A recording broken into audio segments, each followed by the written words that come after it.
Hello, America. This is the Gamespy Debriefings, episode 122. This is me. My name is Putnam Whipple. Putnam Whipple? Yes. All right. Sounds good. That is Gamespy Debrief. Yeah. That's a character that Scott and I have kind of been kicking around. I hear it's called workshopping. Yeah, workshopping. We are workshopping character. I have a question for you. Yeah. This is where we answer questions. About yes? video games. Yes. Okay, I have a question. If Kirby eat a man, does that mean he turned into work? Thank you. Kirby just puts on his hat and suit. Why is every time Super Mario get 100 coin, he have 0? Thank you. Yeah, he's the Eastern European boy who writes letters in Nintendo Power. Okay. If F-Zero car can fly, why drive off track, not fly? Thank you.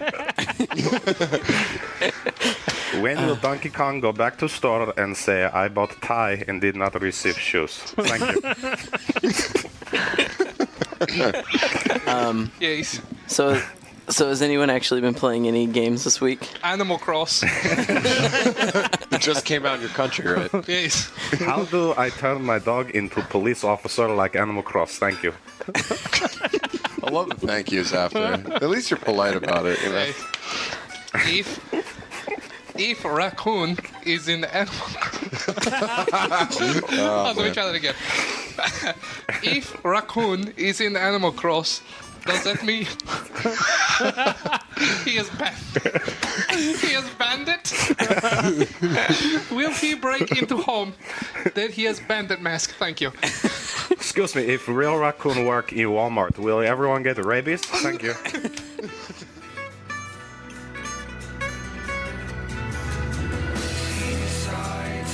This letter is from Jaren, and it's titled "Relationship and Drugs Super Question." Sound like Jared and Aaron combined. It says, I thought he was gonna ask, my why name did is I get Jay. this name? I live in Davis, California, and I listen to the that podcast sucks. all the time and was wondering if you can help me with the relationship problem I'm having. Nope. I'm going into my senior year of high school, and I've never had a girlfriend. I am not an ugly guy, but I'm really lazy, and a lot of girls I like are way out of my leagues. AKA fat. I don't do drugs, but recently I started selling drugs because I like money. I found that my popularity among the ladies of a certain crowd has increased considerably. I'll bet. I would imagine. One of these girls is one I have liked for a while, and we just started dating, but I think she is dating me for a free hookup. I don't really have a problem with this because I'm also just dating her for her looks. My question is it considered prostitution if someone wants to sleep with you for weed? And if it's legal, is that a really sleazy thing to do? How do we wander into Dazed and Confused? Yeah. Here's what he see. should learn. He has a lot of money. He has a lot of money from dealing drugs, correct? But here's the move to get a lot of chicks. Like, you put out this image that, I got a shit ton of dough. Let's go out for a night on the town. You don't buy shit. You make her pay. You be really cheap with it. And she'll be like, why the fuck isn't he giving it up? Maybe I got to give it up first. And then she gives it up. And you spent $5 on her. And you got to fuck her. No. That's a fantasy. That's not a fantasy. Let's go back to the very a first reality. time you don't pick up the check. I'd like to explain something to you, Robert. Yes. Scott spent a lot of time as a fat guy and then lost a bunch of weight. And all that time as a fat guy, I feel like he was thinking up ways to fuck over girls once he was no Do you want to know a hot guy. tip? When I was living in LA, if you live in a very metropolitan area near the financial district, go around to the ATM machines. This worked before cell phones were really prominent, but go around to the ATM machines.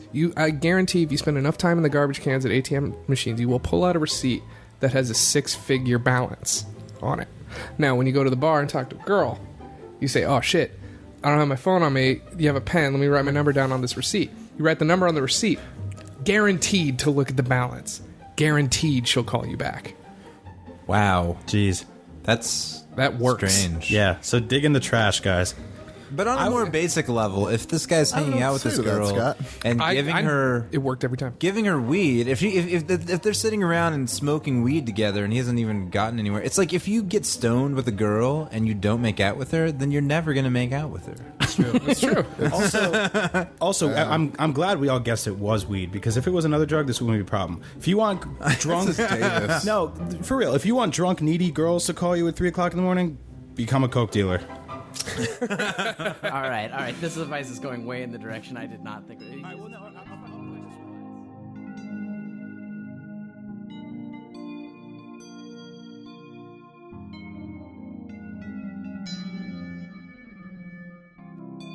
Well, if the Earth's going to end in a year, then aliens will likely come by and beam up select members of the Earthling species. And, naturally they're going to want a Earthling gamer, and then, of course, they'll put the Earthling gamer in a holodeck exhibit. And then, they beam you up before the Earth blows up or melts or whatever's happening. And the only thing you could tell the aliens is what era you want your exhibit to be. Basically, what year do you want your exhibit to be set in? And then you'll be living in this holodeck exhibit of games until you die of natural causes. So it's pretty important that you pick the right year. A living exhibit. Are they going to keep you the way you were before the Earth exploded and let you shit in your chair? Is this like, are they going to give you a toilet? Like, how does this work? It's a very lifelike exhibit. Okay. You get to watch you shit in your chair. They keep it as lifelike as possible. Exactly, yeah. Well, it's like an aquarium. They'll have scuba divers come in and clear that shit out, clean out your shit. It's kind of weird, guys in they scuba put a little outfits. treasure chest next to you. And I picked an arcade, like a mall arcade, like an Aladdin's Castle, or I don't know what people had in their mall arcades. A mall game room from like 1991, so it'd be packed with all the classic. That's kind of like the golden era, or really toward the end of the golden era of arcade games. So you had Street Fighter 2, but all the stuff that came out before, like Afterburner and Smash TV and, Tetris and Galaga. So it is a pretty much the perfect answer, but your fatal flaw is that there's really nowhere to sit down. Well, there's the Afterburner machine. But those were incredibly uncomfortable. But the nice thing about it is when I do eventually get bored, because, say 20 years on, I'm going to get sick of playing Russian Attack or whatever and shitting in the... I don't think so. No. and taking a dump behind the token machine. The arcade machines, I've always heard, they're incredibly dangerous if you open them up. There's all kinds of transistors and things that hold incredible amounts of electricity. So you have an end game. What's that? You have an end game. I have an end game. Yeah. Cyanide capsule. I'll just go and open up the back of... You get your own kill screen. Open up the back of Chopper Command and walk into it, and that'll be how I'll go out. Aliens will be so pissed. They'll be like, where did he go? He disappeared. Our exhibit. I die as I live. Our star exhibit.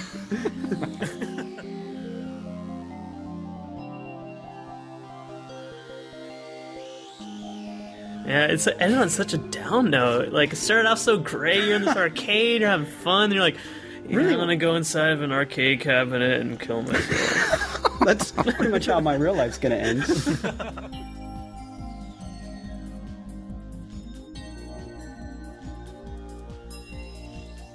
There's something about like the mall arcade that was just so. It's like a happy place, for me to go to that. Until you kill yourself. Until you enter the suicide machine. Until I walk in a turbo.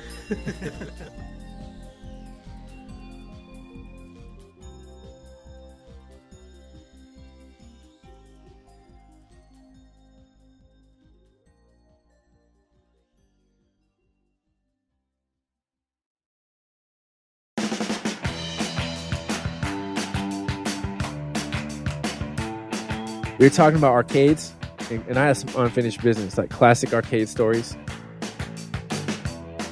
There's a time, it was called Wonderland in San Diego, and it's like $1.75 to get in, 5 to 10 cents to play all the games once you paid your entry fee.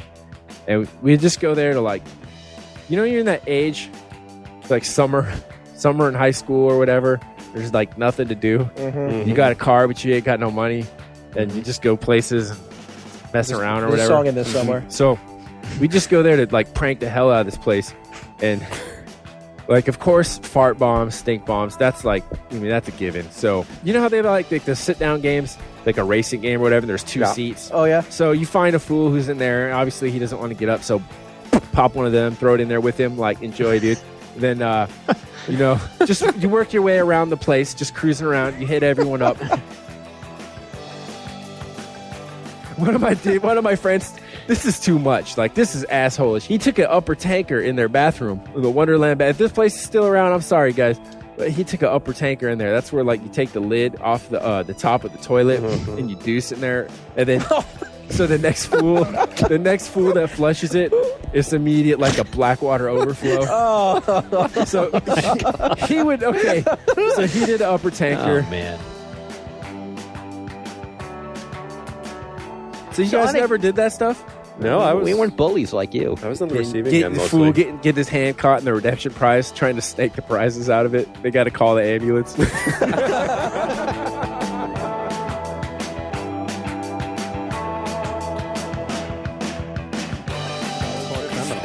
I would get punked plenty of times. Like you'd be playing and some bigger kid would come over, you wait for you to put your quarter in, and you just, because you're there on your own, you rode your bike there or some shit, you just push you aside and then play.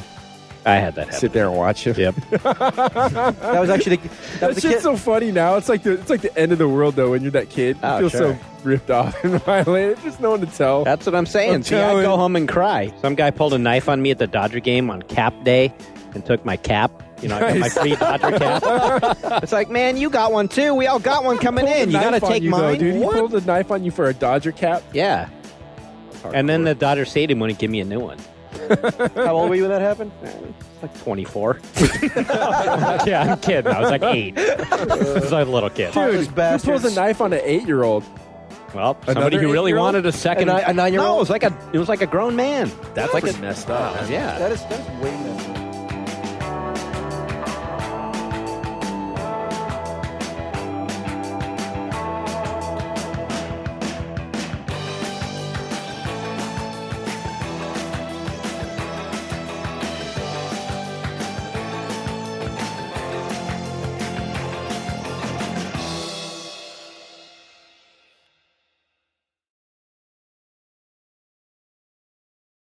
Oh man, I wanted a Mogwai too when I was a child. I didn't. Very high maintenance. those little fluffy fuckers are just messed up. They're so easily, like you can fuck with them so easily. While we're going off topic, Gentlemen, I have gathered you here today to pitch you a few T-shirt ideas. Oh, yeah. All right, we have spoken of gremlins.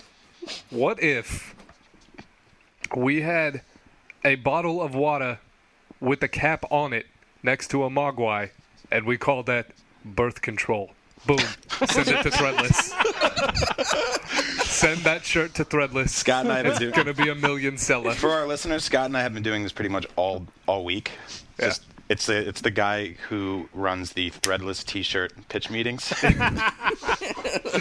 Gentlemen, I have the perfect pitch for our company picnics. I am listening. It is a T-shirt. It is one of the best T-shirts I will ever pitch you. I like what I am hearing so far. It is a great T-shirt. American apparel based. Okay. I'm all ears. It has a cardboard box depicted with the top of the box off of it.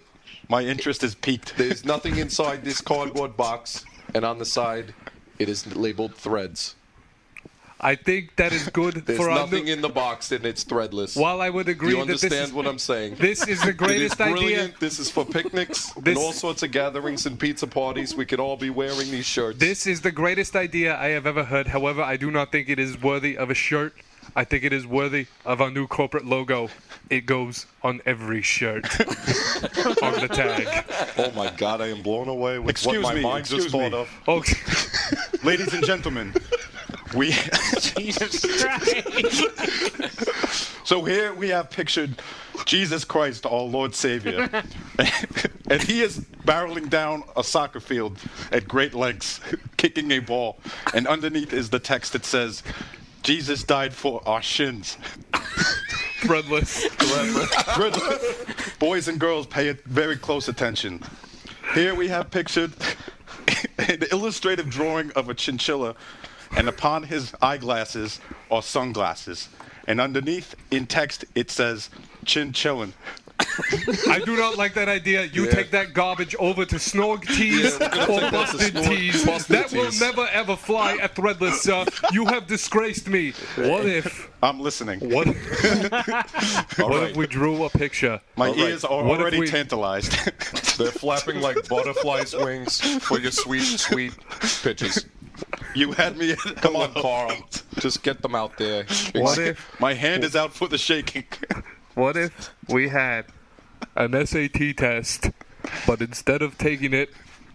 This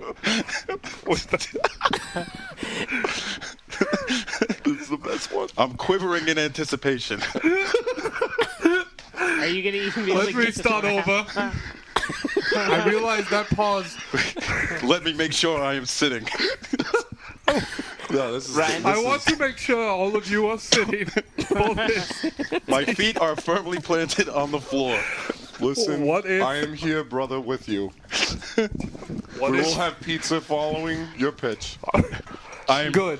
certainly. What if we had... Listen, I am ready to start my pitch. My thumb What is if ready we to had go up. a standardized test as a drawing, but instead of taking the standardized test with a standard number 2 pencil, you took it with a tube of lipstick and an eyeliner pen.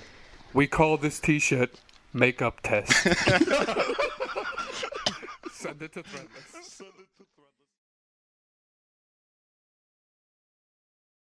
Getting to go to Japan for the first time, the closest I had been was Shenmue. I think just being there and going to Akihabara and seeing that it was what I expected it to be off TV and hearing other people, just the floors and floors of games and bright colors and the advertisements everywhere and the neon and the TVs and everything. It was really cool that it kind of lived up to what TV and movies had made me expect about it.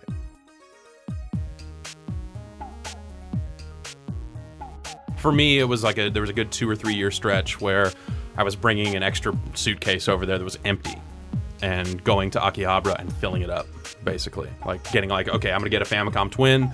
I need to get the PS1 tambourine game that has Morning Musume on the cover of it, and just like getting deeper and deeper into this hole of obscure Japanese stuff to the point where I was like, okay, I'm gonna start buying arcade boards. You just reach that point where like, I've got, I don't need another Neo Geo. I've got one. I don't need more Neo Geo games. I've got all the weird, expensive ones. So it just became this escalation of like, well, now I'm just gonna start buying Capcom CPS2 boards and. Did you actually buy that stuff and bring them back? Yeah. And do you ever have trouble with security, thinking like you're some high-tech terrorist? No, not really. Because on the U.S. side they don't check it, and on the Japanese side they know what it is. So like that was always the way to get away with that stuff. It was never really that big of a deal. I mean, we got into airsoft. Yeah, I was just gonna bring that up. Yeah, like we'd sail right through Japanese airline security with airsoft, super guns. realistic looking weaponry. And that was actually the first time. It was like me and Ryan McDonald found these airsoft stores. We're like, dude, we're buying rifles and bringing them back to the States. So it's like, here I am with like an MP5. He's got like an M16, and we're like trying to figure out like, what are we gonna do with this stuff? So he wraps his up in brown paper or something like that, and he's like, I'm gonna ship it back, dude. And we start calling FedEx and saying like, is this thing even legal? And FedEx doesn't want anything to do with it. Like the FAA or the TSA is saying like, well, technically those are toys, so as long as they meet certain restrictions with like, as long as the barrel is orange, you can bring them in. Or we didn't have the means to do any of that, so we're like, whatever, we're bringing them. We get to security on the Japan side, and they x-ray the luggage very up front when you first get to the airport in Narita, and they take a look at this bag and go like, okay, we need to pull some stuff out. And so it's a huge line of people flying back to the States, not all of them there for TGS, or just flying all over the world. Dude in uniform reaches into Ryan's bag, pulls out an M16, holds it up, and just starts like eyeing it. And then like I turn around and everyone in that line is losing their minds. Just like, oh my god! Like they're just like literally like flipping out, staring at this thing. Like everything goes silent. I'm like trying really hard not to lose it. And then, like, a second time, they lose it even further because the guy looks at it and just kind of nods and throws it back in the bag and says, go on ahead. Same thing with mine. And, it looks like a sitcom situation or totally, something. Yeah. It's like a real Three's Company moment of like, yeah, got these guns, bringing them home. But, on the Japan side, there's not a real problem with gun crime there. So when you have something like that, they pull it out and go, oh, it's one of these stupid toys. Get out of here, stupid Americans.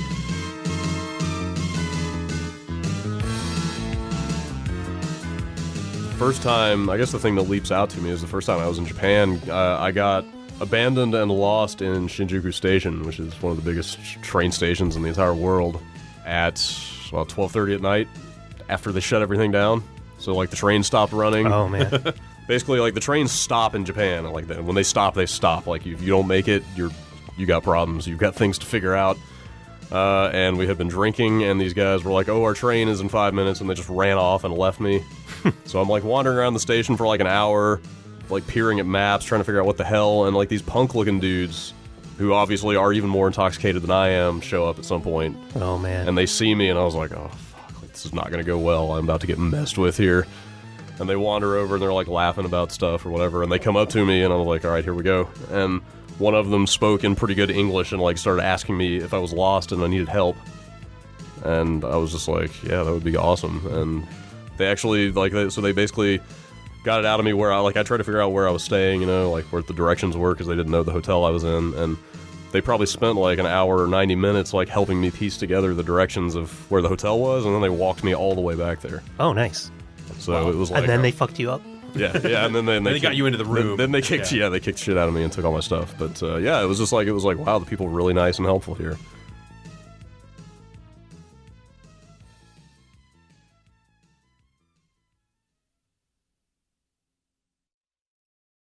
You're like Mel Gibson in Lethal Weapon. You just love the taste.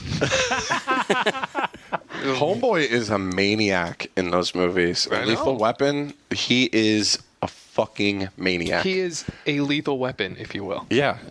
Danny Glover? Not so much. Danny Glover? Too old for this shit. Yeah, too old. Just too old for this 2 days from retirement, too old. Just too old for this shit. I'm just picturing someone pitching this movie. All right, so there's Danny Glover. All right, so we got Danny Glover here. And he's too old for this shit. You remember him from The Color Purple. Then we got Mad Max. He is even crazier in this movie. So we got the calm guy, the calm black guy. Juxtaposition, because black people are generally just, when they're cops, they're angry.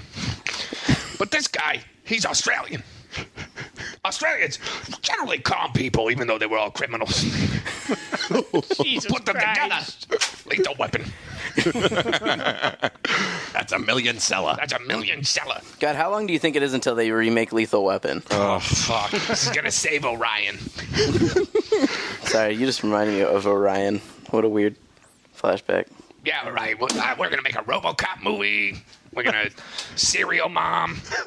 No, well, I just feel like the 80s, you could make any movie. Teen Wolf. Take Teen Wolf, for example. That I found out today is Teen turning Wolf into a is being, sitcom. I told you, I came over there. It's I was unbelievable. Like, I was like, hey, let's remake a TV show called Teenage Dracula. But on MTV. back to this like old Hollywood pitch thing. Like, I'm gonna do another Orion picture for you.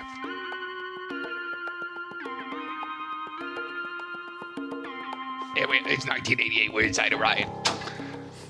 Picture, if you will, a stoner and his best friend, and they have a report due the next day, but they don't want to do the report. But the problem is, the father's gonna send one of them off to military school. So they do their research at the local Circle K. And all of a sudden, the skies open up. And a fucking telephone booth drops from the sky. And inside of it is George Carlin from the future George Carlin from the year 3085. And inside this telephone booth are the two kids from the future talking to themselves. And they tell them, you can take this telephone booth and go through time. And you can bring historical characters back with you and put on a TV show for your report. It's a visual report. Instead of writing it, you actually bring the goddamn characters with you. You know what we call this movie? There was a fucking yellow pages There's in a there. yellow pages that tells you where you want to go in time. So here's the movie. Here's the movie for you. You ready for this? One of the characters is named Bill. The other character is named Ted. Now, when they're party dudes, so sometimes they say things are excellent, and if they say things are terrible, they say they're bogus. So we call this, because this adventure is so exciting to them, we call this picture Bill and Ted's Excellent Adventure. I see a franchise here. I see they have a bad day for the second picture. That's a bogus journey. What did scientists think in the audience when they were watching that movie? They thought this is totally possible. If we put a fucking wackadoo antenna, you can fix it with a pudding cup. Man, just got my mind blown with all these Orion things. Whatever happened to Orion? They get bought by someone? Well, here's what ruined us. we take the #1 recording artist of our time. He likes to play the accordion. His name's Weird Al Yankovic. Let's put him in a vehicle where we give him his own television show where he makes nothing but the short pictures of his videos called UHF. But you know what? That's not enough star power for this picture. We're gonna put in Fran Drescher. Nobody knows who she is. She was in a picture called Spinal Tap. You know who else we'll put in there? That guy who's gonna play Kramer one day. But instead he was on the show Fridays on ABC. Wow, dude. Orion picked up. Yeah. Oh, and then the release date. It's not done until we get Billy Body, America's favorite midget. Throw him in this movie. Yeah, and then let's put it out the same day that Batman with Michael Keaton comes out. Who ever heard of Batman? Yeah, exactly. Was it the same day? It was the same day. That's what deaded that movie. It came out on June 23rd? I just blew your mind with that, right? Wow, all right. June 23rd, 1989. Wow. Okay. I'm officially in awe. Yeah, that's right. Scott is full of This kid's a fucking crazy sponge. pop culture knowledge.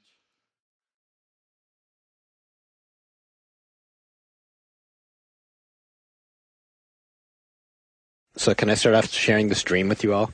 Because I think I might now officially win as king of the nerds after this stream. Dream first. All right, my dream was that I was in Middle Earth. Oh God! Yeah, I'm not making this up. It's just sad. And I actually I made it into Mordor, and I confronted Sauron himself. And he was like a king. He was like a human. He wasn't like that giant eye. He was like a guy with a crown on. And and I went right up to him and I said, "You're not the Lord of the Rings." And I yelled that in my sleep. Oh, shit. So my wife. So my poor beleaguered wife of 20 years, this is what she has to do. There went the last 2% of your sex life. Yeah, pretty much. Yeah, she just shook me. It's like, Jeff, Yes, I think you're dreaming. You are not the Lord of the Rings. For a second, I thought she was Sauron. Did you wake up? Back, devil! What? Did you wake up in any kind of a cold sweat? Like, were you nervous? I definitely woke up. You know, it was so vivid and it was so real. I mean, I was confronting Sauron. It was hot shit. Yeah. Were you able to go back to sleep after that? No, I was pretty heart was bumping. I was like, oh shit. To me, I was fighting Sauron. You know, when your dream's like so messed up, you don't want to go back to sleep because you're like, I don't want to go back there. Yeah, right? like how long does it take me? Like if I have like I don't know, a glass of water. Maybe think about this or that, then I can go back to sleep and it's not going to continue. But doesn't it suck if it's a good one and you wake up? Yeah. You know, Jessica Alba is standing right there. She's about to untie her top and then, oh shit, I'm awake! No, wait for me, Jessica, wait! Then you try to like force yourself. If I fall asleep right now, maybe she'll still be doing it. Hurry! I've never had that dream. You squint your eyes extra tight, just go, come on! I'm just kidding. I shouldn't be talking about that on my wife's birthday. I'm sorry. It's a dream about you taking off your top, honey. She looks a lot like Jessica Alba, right? Yeah. Or Sauron.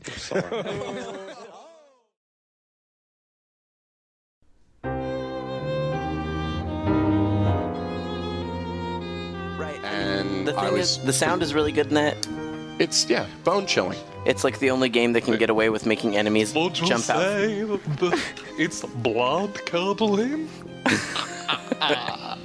Oh shit! Children of the night. I am Count Hecula, the vampire comedian. Would you like to hear a joke? Yes. Would you like to hear an impression or a dirty joke first? Dirty joke, Count Hacula. All right. I apologize to the children in the audience. I work a little blue. Why do they call me Count? I don't know. Because when you give me a count, I give it an O. Oh my god. Count Hacula. Would you like to hear my impression? I would love to hear your impression. All right. Here is my impression of Jerry Seinfeld walking into a blood bank.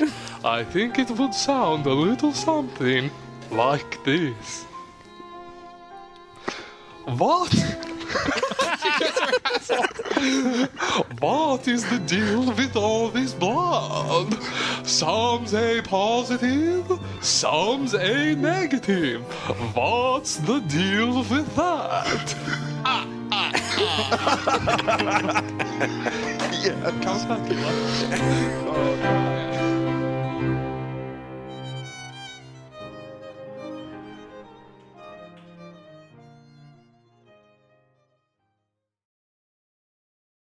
So we did get a random question. Would it be possible for Oliver? Who's Oliver? Is that the kid they brought on the Brady Bunch in the last Says- 3 episodes that killed it? Would it be possible for Oliver and Count Hackula to pitch their own threadless T-shirts? Basically, this guy is trying to ask you to mash up shit. Yeah, together. he wants our characters fucking each other, basically. Oh, wait, what? Okay, so we got this Dracula, and he's a hack comedian. Have you ever seen? We'll put him in a brand new reboot of the movie Punchline. He's gonna be the Tom Hanks character as a Dracula. He meets a broad who's a housewife. That's still gonna be Sally Field. Or maybe here. Oh, I got it. We're gonna flip the script.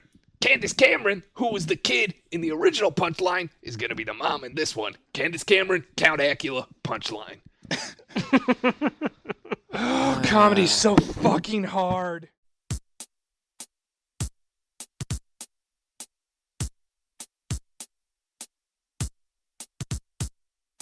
When I worked at Safeway, it was the same principle where the rule at the time was every time you make eye contact with someone, you need to greet them, ask them if they're finding everything okay, and then if they say that I'm looking for this, the problem is that when you stop, most people like us, they don't want to talk to you, but the others like, oh, someone's talking to me, I better think of some good answer. What am I looking for? And then they make something up.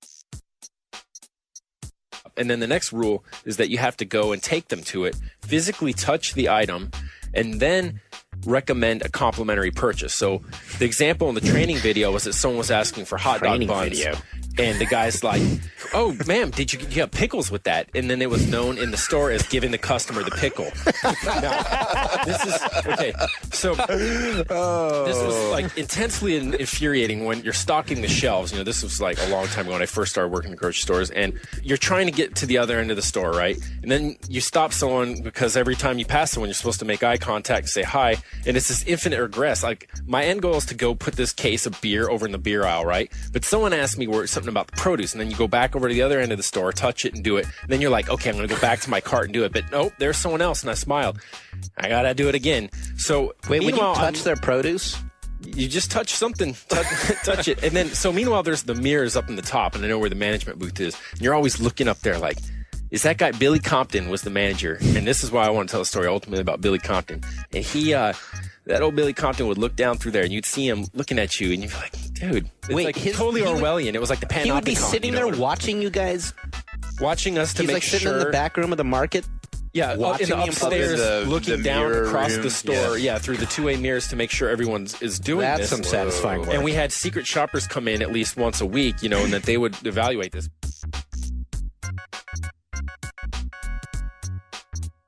But then we had these things called huddles, and I don't want this to seem racist. This is the best that I can impersonate this guy, and he did speak this way. But so he would have these huddles. It was his idea. So all of a sudden, we're working on the intercom. We hear, "Attention, Safeway employees, huddle up! Time to huddle up! Let's huddle up!" So we'd have to run to the back room. We'd run to the back room, and he'd like, closer, and we'd all get in this circle, like it's a huddle, a football game. And then he would start saying like, "Okay, it's summertime. What's gonna sell? What's gonna sell? Coke, Peppy, Frito-Lay. They'll pay us money." And then we're sitting there, we're just trying to get this shit stocked on the shelves, and this guy's telling you this, and you're like, this is fucked up, right? And then he was so condescending that there's this kid Eli who's this bagger. He's a total shit for braids, and he looks and he's telling him, he's like, "Who here want to tell me about gain sharing?" Gain sharing was that if we got enough secret shopper reports that were just like glowing in their report, at the end of the year, we'd get like an extra 5 cents tacked on to every $200 we earned or something like this. And then so he would break it down and remind us that we stood to gain another, $3 at the end of the year. And then he looks around and he's like, tell me what it means. And then he goes, even Eli knows what that means. More money, more money, more money, more money. And Eli's all looking like, yeah, I know what it means. Did he know what it means, or was he just I don't know. I have no idea. Huh? But it was just rad because, like, it's bad enough to have to talk to someone and do all that, but then when that's in the background, you can be, like, called to the huddle at any moment.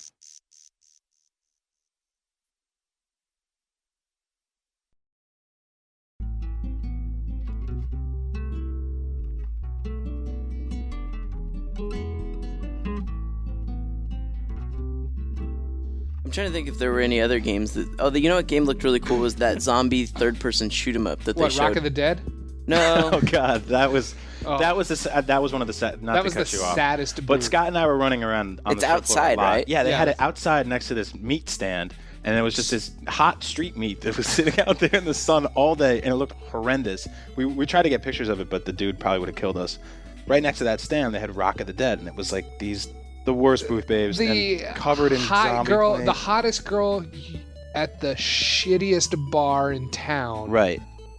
Her best friend, who's not that attractive, they selected to be the booth babe for Rock of the Dead, and then they're like, "Oh, you don't look that great. Let's throw a bunch of gray face paint all over you and make you look like a zombie." But that's not enough.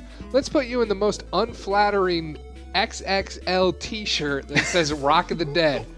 All right, throw on some hot pants. This look is complete. Yeah, now keep you sweltering under the sun next to the street meats.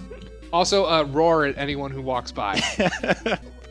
Here's your $17. Yeah, that was Enjoy great. E3. Welcome to LA. You just got off the bus. I hope you're gonna make it as an actress. I heard that. See you in porn in a few years. It's a few years. A few years. That's what she's just getting railed by 9 dudes in the valley right now.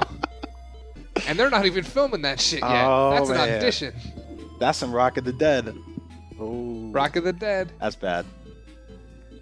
You guys actually managed to make me feel uncomfortable. I love doing that, though. That's really the only reason I show up here. You know, I wonder if that girl, while she's getting fucked by 9 guys right now, is still wearing her gray zombie makeup.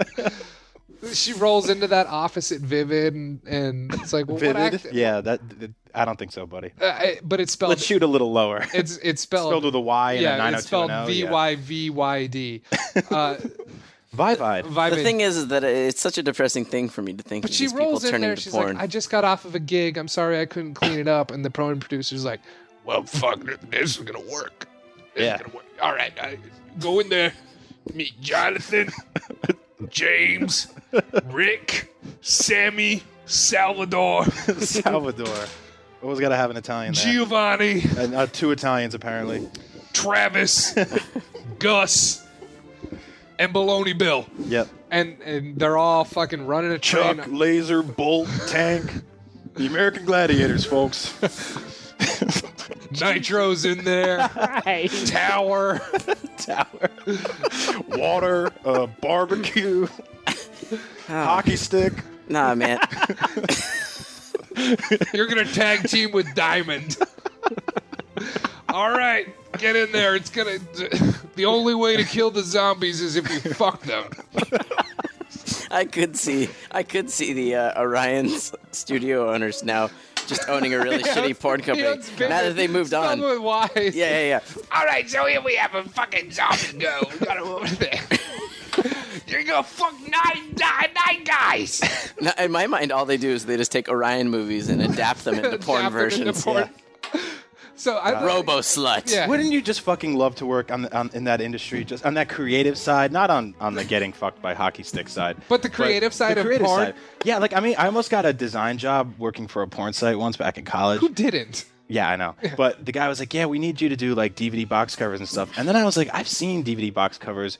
When they say like, cum splattered chicks, they get the graphic designer to go in there and actually cum splatter the words cum splat. I think hold on. What? Is this too far? I don't know. I'm just wondering if we're gonna get in trouble here. I was just going to talk about the fucking lens flares that you have to throw on it. Yes, in It's every like- one. It's like there's a girl smiling, and it's like, what is on her face? I can't quite tell because this is on a box, but All right, it's got a all right. fucking lens flare on it. Actually, All right, I knew the dude. Stop. We're moving on from this. Video games. Video games, please. How About porn zombies. How did this happen? Because we tried to talk about Rock of the Dead. Jesus Christ. Anyways.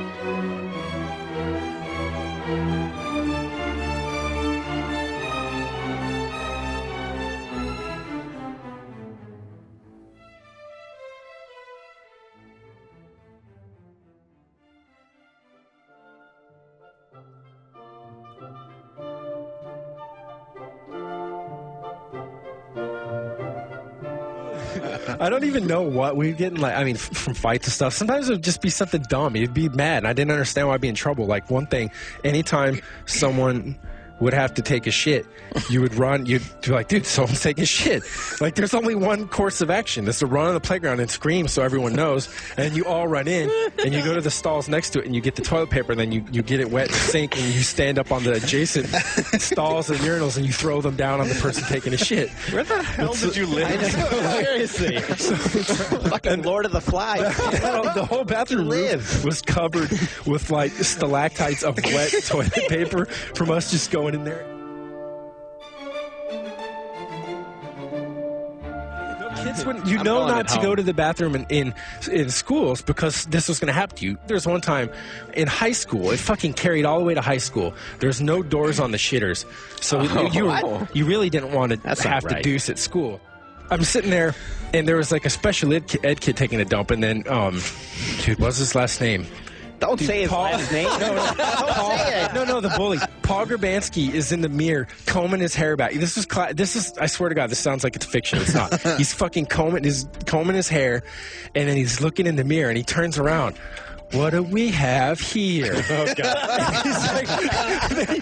And then the guy's, imagine you're right behind him taking a shit, and this guy's combing, and he's like, what do we have? And then he goes, he gets down, I'm like, kind of like on my haunches with my hands on my knees, and he's like, special ed taking a fucking shit. Oh, take a fat shit for me, special ed. And he's like, doing the hang loose. Sounds like a horrible teen movie. Doing the hang loose sign in the guy's face because he was a surfer or something. And then he just leaves. He just walks out. What a tough guy. Yeah. Oh my God. Yeah, schools are institutions not unlike prison, and people Yeah, act seriously. like that. These are like prison stories. You're glad your daughters go to a private school.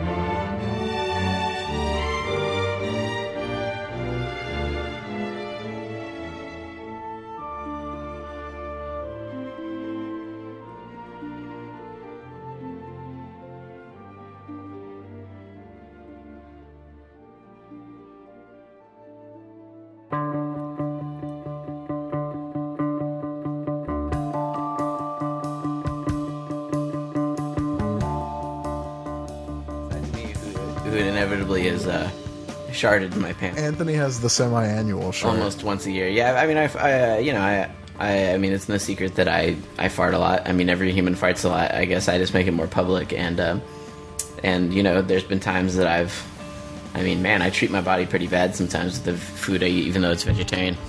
And there's been times that I've paid for it with the fart that turned into a shart. But Tyler, on the other hand, said he had a good story of when he actually did the full deed. I mean, I've done the full deed too. It's just been a while, you know. But I've had some. I can distinctly remember a time when I was a little kid, and I shit my pants good. Like I must have been like probably 9 or something like that. It was like 1 in the morning. I was sick, and I shit my pants really bad. And I just remember I didn't know what to do. I didn't know what to do because I was like, what should I do with my underwear? Like, you know, if I threw them in the garbage can, my mom would know. So I just remember I walked out and threw them around the side of my house, and I was like, I'll take care of them tomorrow morning. That's my fucking story for you. Oh, you don't want to talk about the one where you shit your bed like 2 years ago? I was farting on my bed, and I just pooed a little. Just a little. It was a shart, man. It's like, you know how at Best Buy on Black Friday they try to only let certain people in, and sometimes more sweep in with them.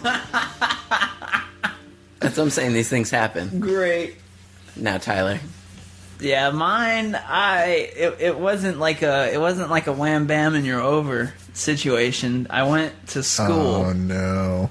And I was in 3rd grade, and I don't have a poo phobia, which means like I can poo in public. You know, in public restrooms don't freak me out, but I never went during school because they were always so gross and there were no doors or walls. Oh, that's fucked up. And like, What the fuck? What kind of crazy third world fucking elementary school did you go to? Exactly. Yeah. I mean, I just didn't. I wasn't cool with that at that age. I mean, now I mean, What was there, like a trough or buckets Dude, or something? I wouldn't want to shit without doors. Did they dig a pit and back? Yep. How the fuck were there not doors? I guess they figured people would kick them off or something. Like the Old West had walls on the outhouse. Or you like shit Tyler, out. Hold on, stop. Because we still haven't gotten to how Tyler shit his pants. Oh man. And like usually if I really had to go during school, it would hit me like after lunch and I would just hold it, you know, I could hold it for hours. But this one, it was like an hour into school and I knew it wasn't going to happen. I knew it wasn't happening.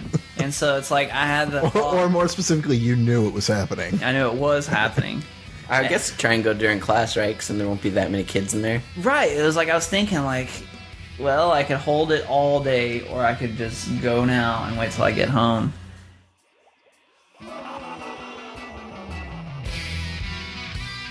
And so I did, and I walked around all day at school. Oh, you mean you meant I could just go now, like, in my pants? Yeah. Whoa! Man, that's like going from 0 to the speed of light. Yeah.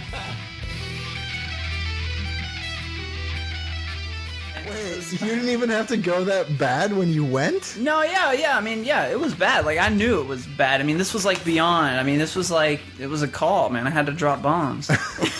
Wait, okay, It was George a call Bush. to arms. Wait, if you had to shit that bad an hour into school, you didn't have to go before you left? No, that was the thing. You weren't like running late? That's never happened to you. I've been in my house all of a sudden and just been like playing video It games. was just like a punch in the stomach. Like, oh, you're going. No, I've never been like, man. Yeah. Man, So this is a you really like, interesting article you on just The put on like the Economist. stern face and just dropped him right there. I did it, and then so here's kind of the fucked up shit that would follow. Oh, what do you mean the fucked up shit that would follow? We are in fucked up shit town. Yeah, I mean, I don't know. Like, it smelled really bad, but I was. You just play it off. I was sitting next to this student, and he was one of the students that was always like rambunctious. He was always loud and kind of obnoxious, and he had his shoes off. And like the teacher kept being like, "What's that smell? What's that smell?" So I was blaming it on the kid. What the fuck do you mean? What's that smell?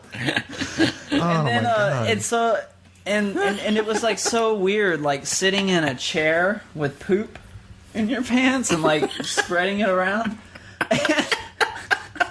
And so I finally, and here's the worst part, like when we were getting picked up from school, my parents were carpooling, so it wasn't my parents that were picking us up, it was someone else's parents. And I get in, and the first thing I hear is, "Who shit their pants?"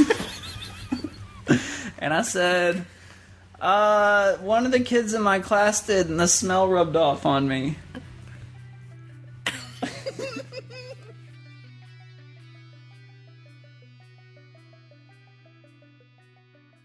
One last poo story before I read a letter was that I remember I took a poo when we were out shooting guns, and then we shot it with a gun and it exploded. One of my friends like grabbed his turd from the toilet and squished in his hand and came to us afterwards to tell us about it. That doesn't even make any sense.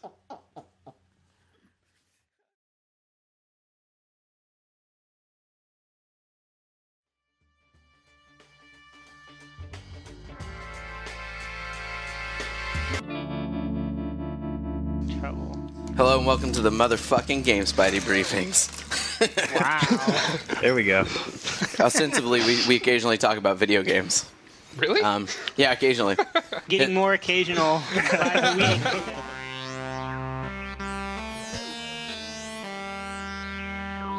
But I used, I used a lot of first generation iMacs, and they all blew. Like I used G3, and then the G4 came out the next year, and I felt like a dickhead.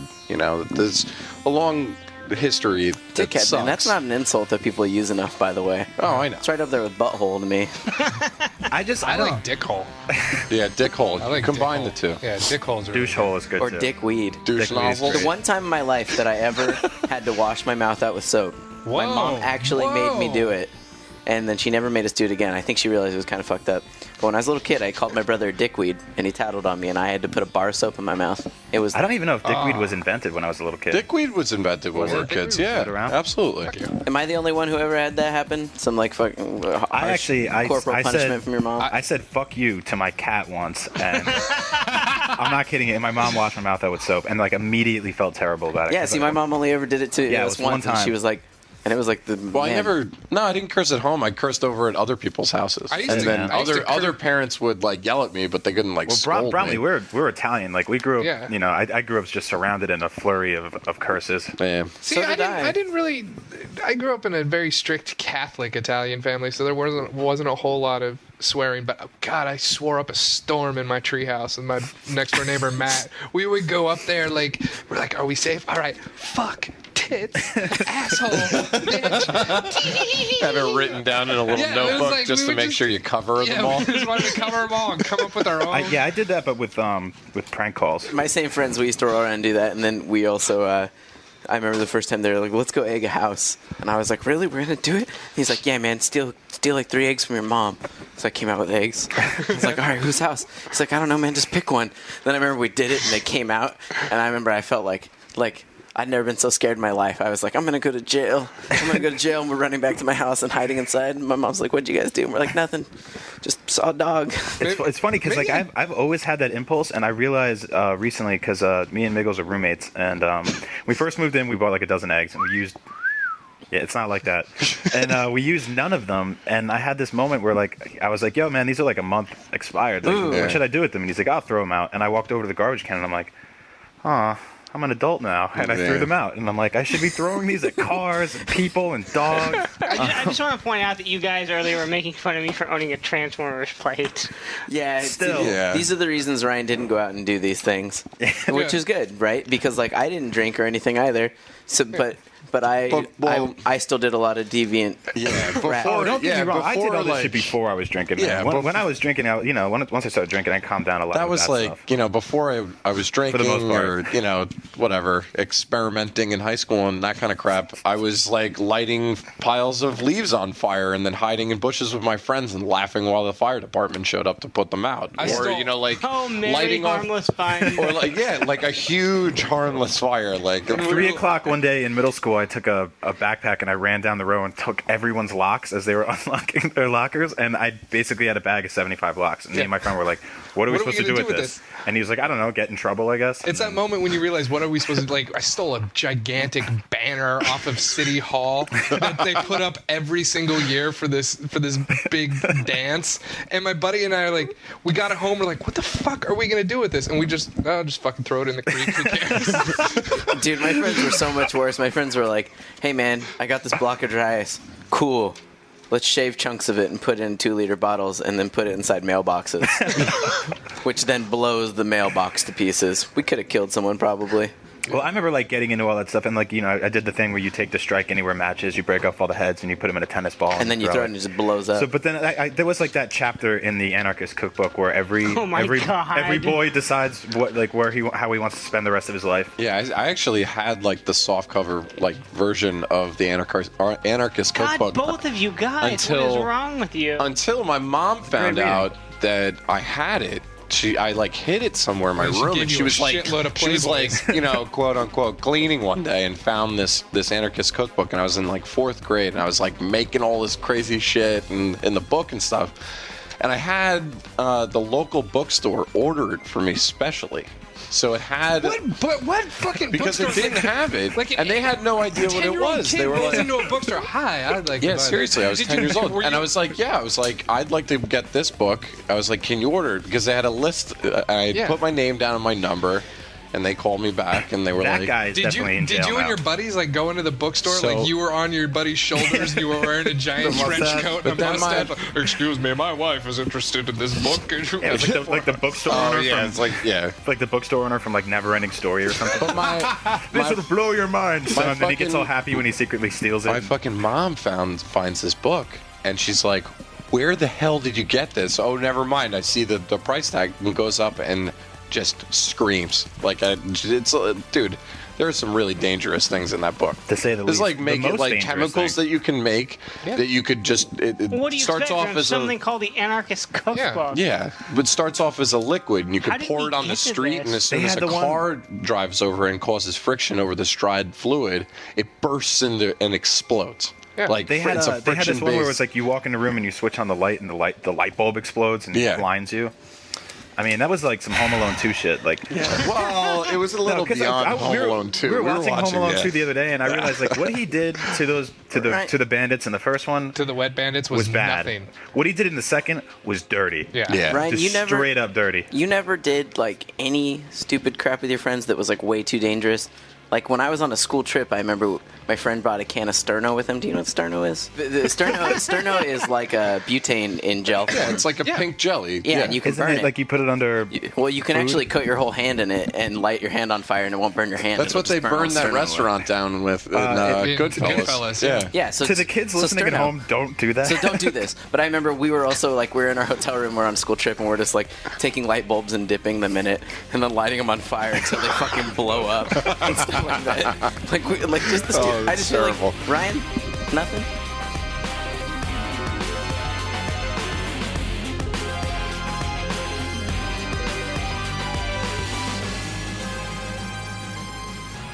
Did as a child? Yeah, I look. stayed up for 26 hours. Did you used to playing make dirt ramps and you'd jump over them with your Cool bike? spot. And there was that time when like you broke and thought you might be dead. No. You ever like light fireworks in the woods? Have you ever thought like did something insane where you ran away with your friends going, "Holy shit! What Yeah, did we you just do?" ever jump off a ledge to Ring try and and run? attach yourself to a tree and then bounce off the tree and land straight on your head? Or do flips like out of a I tree? did back in college? That was terrible.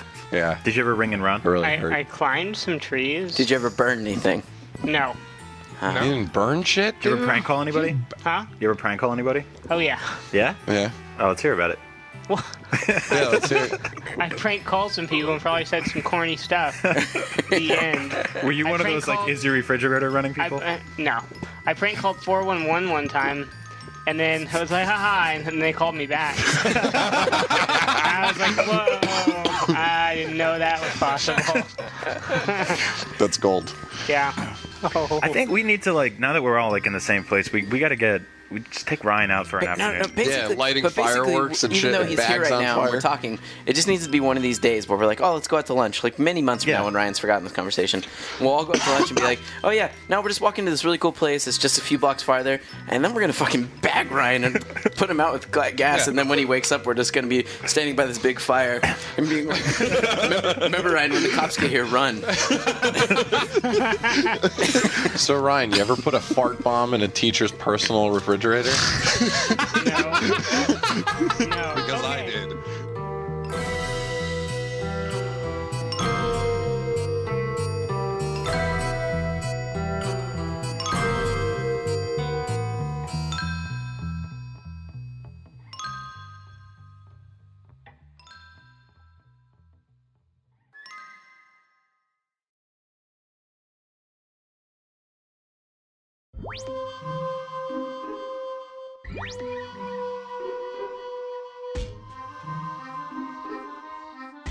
So, people that don't watch episodes like 1 and 2 that closely won't notice, but there is like Star Wars. Yeah. When I say episodes 1 and 2, there is nothing else. You know what I mean? Like I would say the name of this thing first, but Star Wars needs no introduction. But there is a female equivalent of Yoda on the Jedi Council, and last week on GFW, all the guys were clowning on her, and they told me ahead of time that that's what they're going to be doing, which is why I wasn't on the show, and won't be on any future GFWs because like. I can't handle that they've just been like they can clown on a lot of shit, but Star Wars I take kind of personally. especially when it comes to Yaddle, because one time I got some play from a Primordial Midget. Primordial Midgets are really, really tiny, and she was cosplaying as Yaddle at the New York Comic Con I went to. So I take it kind of on a personal level. Especially because, a lot of people don't know that Yaddle's like an extra special character. She like worked with one of the head of the Jedi Council, and then she suffered a century of imprisonment. This shit's on Wikipedia. It's all expanded universe. So after suffering a century of imprisonment, she was given a temporary seat on the Jedi Council. And then she went and fought, after training some really hardcore Jedi Council members, Jedi Knights. She ended up fighting on this planet just prior to the Clone Wars, and she sacrificed herself by absorbing a chemical weapon blast that would have destroyed a city, which Anakin Skywalker and Obi-Wan Kenobi were in. So she sacrificed herself, saving Obi-Wan and Anakin, making Episode 3 possible, and, was then replaced by Shaak Ti, who we all know if we all watch the Clone Wars cartoons. Shaak Ti.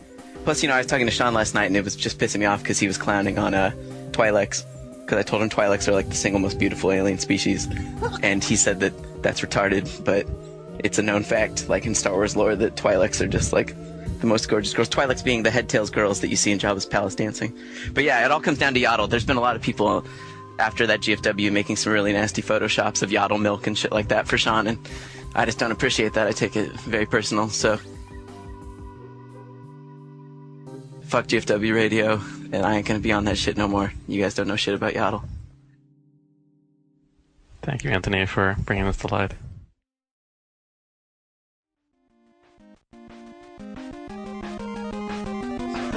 I have a story I've been wanting to tell you guys ever since the moment it happened, and I had no appreciative audience. And that's when I was flying to Dallas, Fort Worth for QuakeCon last week. And on the way there, a guy in the middle seat is a 74-year-old guy, and he's like taking up my armrest. And at first I was like, oh, like this is going to be fairly horrible. Thank God it's not that long of a flight. And then we start talking, and he says, you know what? He basically portrayed himself as like, you're sitting next to like a pillar of wisdom, and it's going to be idiotic of you to sit here and not like learn from me. So I was like, fuck it then, I'm going to learn right now. So I started talking to him, but then I started to regret that because he was spitting on me the whole time. So I took my blanket and put that over my arms. So the important thing here is I want to say he was a 74-year-old black man, and the only reason that the detail there matters is because you have certain assumptions about the kind of conversations you're going to have with people. It's very natural when you sit down with someone. This is going to be the range of our discussion. And in his case, I was just thinking like, he's going to be thinking that the world has gone to hell in a handbasket, very much like my dad, he did. But in between all the insanity, in between him telling me that I would be stupid to marry a woman who's not 9 years my younger because I'm going to continue to get hard-ons and want sex, and that she's going to dry up and hit menopause and all this other detail. Then it turns out he starts talking about playing pogo, playing chess online. And so I was like, okay, listening to him, and he's way into chess, and the next thing he says, he's like, I go on there, and there's a lot of really good people. He's like, and they talk a lot of trash sometimes. And he's like, so what I do to those fuckers? He's like, I turn on that pogo, and I turn on this other computer I have, and it's got Chessmaster 3000 on it. Oh my god! And these guys. Then I start talking shit on them. They put in a move. He's like, I put the move in the Chessmaster. Chessmaster puts out the move. I put it back in on them. And he's like, they start screaming at me and yelling. Oh my god! He's a 74-year-old chess troll. Yeah, dude. Holy shit! And I was like, That's I was cracking up, and like, I was like, that's totally amazing. But I couldn't tell him, like, I couldn't say, well, you know what? I pretty much I totally condone this because I do the filming of it. It just wouldn't, I could tell. I mentioned, I was like, well, that's funny because I work in games and stuff, and I could tell right away, it just wouldn't register. So I was like, that's a great story, man. But so that was pretty cool to find a 74-year-old griefer on my flight. That's a great idea. Actually. And he tells Never people thought of doing that. He plays so much, and he tries. It's just it shows you how universal this thing is, right? In RTSs, we always talk about Smurf accounts. You go in and you don't want to have stats that say you played 10,000 games because no one's going to join you unless they played 20,000 and they'll kick your ass. So he has these really high stats, but he doesn't know how to make a new account or whatever the way it works. So what he does is he goes in and he tells people that he's playing in prison and that everyone in the prison shares the same account, shares the same fucking What an computer. elaborate story. That's hilarious. Awesome. He's a determined 70-year-old griefer. Yeah, he was. Yeah, I was like, I'm like, I think that's wonderful, man. That you're using your brain like that, and that you're on. You're not deterred from playing online games.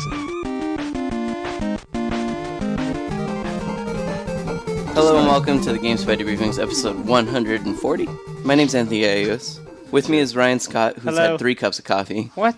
And a line of cocaine before we started. And then there's also Scott Bromley. I'm not Scott Bromley. I don't know what Scott Bromley. What? See how I pointed? I'm sure everybody saw how you Everyone saw how pointed. you pointed. What's going on, Internet? And Brian Otano. Oh, look, here comes Brian Miggles. Internet's Brian Miggles. Yo. Yeah. Should we talk about what's been going on lately? Well, now that you know people will actually send stuff. Yeah, we didn't... Altano and I didn't really believe the whole fucking bullshit, like, hey, ask for something and they'll send it to you. It happened. Altano and I said we wanted the worst alcohol on the planet.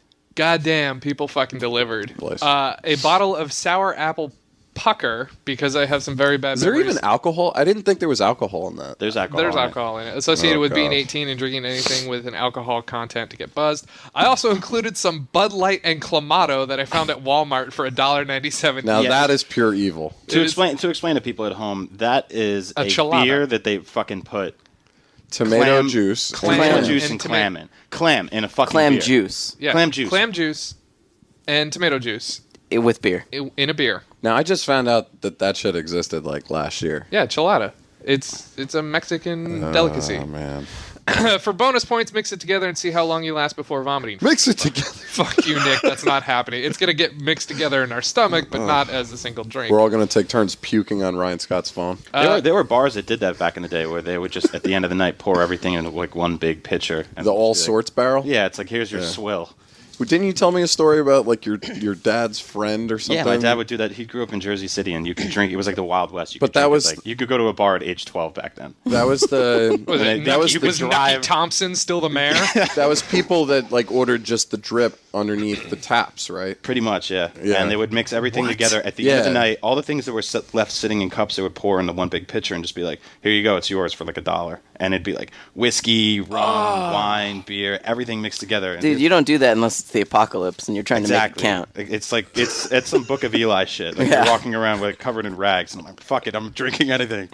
Like Give if it to me. if the apocalypse Ugh. was today, and I know Anthony and Ryan don't drink at all. If the apocalypse was today and shit was exploding, No, I wouldn't and be I drinking. handed you a drink, it wouldn't now. No, you'd be dimming my wits. But once we had a safe compound where we were safe, I'd take a few drinks every Oh, now so and we then. could celebrate the victory? Oh, yeah, I'd drink myself into oblivion once we were in our safe little compound. Anthony has talked about this at great lengths. That you're like either the best / worst person to be with in the apocalypse, because you talk about this all the time. You'll come to me and be like, "Do you think we would be friends in the apocalypse?" I'm like, "Yeah, I hope so." And you're like, "Maybe until I had to eat you." Yeah, well, I just... the rule is the first person that ever makes a suggestion that we eat my cat, we eat them. When I bring my cat, and they're like, "Oh man, I'm so hungry, we should eat my cat." I'm just like, "Yeah, we should, but let's sleep on it. I need one night with her." And then in the middle of the night, you just wake up with me naked above you with a rock in my hands.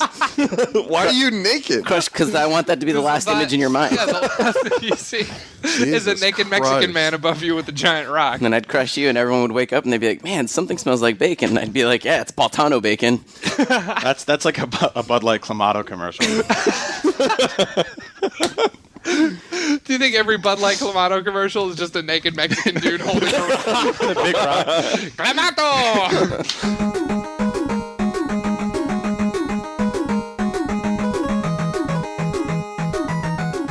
I work at a dog rescue, and we had this dog named Big Bubba, who was like a big old junkyard dog, and he was like the sweetest dog, and everyone would always look at him, and I'd be like, "Oh yeah, Bubba's so awesome. He's house trained. He likes cats." And then without fail, that dog would suck himself off, like violently, like like other dogs like lick themselves, like, "Oh, I'm just keeping it clean." Like this guy wasn't hiding it. I've never seen a dog actually put it in their mouth and sit there and just fucking vibrate. And this dog would just do it, and all these little children would be like, and I'd be like, "Oh God." That's all the junkyard dogs know how to do. It's that, and they solve mysteries with cartoon cats, and they beat off the Rat Fink gang, and that's it. They throw a chain into the pulley system, and it breaks. Would the dog nothing finish? else. I have no idea. What was his name? Big Bubba. Big Bubba? Yeah, he got a home he finished. eventually. He got a home eventually. I thought you said he got home eventually. I mean, all the dogs will hump each other all over the place. Just Well, yeah, they're dogs. yeah, just for dominance. Even if they're females, they'll hump. Now, So- was him was Big Bubba sucking himself off in the corner? Was that like turning on the other dogs? They're like, oh shit. I don't think it works that This way is for dogs. erotic. No, because you remember when you were in second grade and there was like the Down syndrome kid who would jerk off in the corner and you wouldn't be like, oh, I gotta try that shit. It actually has an opposite effect. Do all animals do that? Like, did dinosaurs used to just... I don't know. Fucking, like T-Rex is like, Yeah. I can't fucking reach. He's got his mouth on it. He's like, You have to. No, but that totally makes pterodactyls air fucking... If I imagine anything, I actually imagine the T-Rex would roll up on a big old tree and be like, that looks close enough to me, and fuck it. Like, how, yeah, right? How does a T-Rex masturbate? There's meteors hitting and killing his friends. He's like, oh! How the fuck did T-Rexes, like, how did dinosaurs... He did a reach around with his tail. No, I'm telling you. I'm telling you, he just dry humped a tree. A big-ass tree. Just run up on a stegosaur and fuck his plates. Oh! How did we get to this? That's not...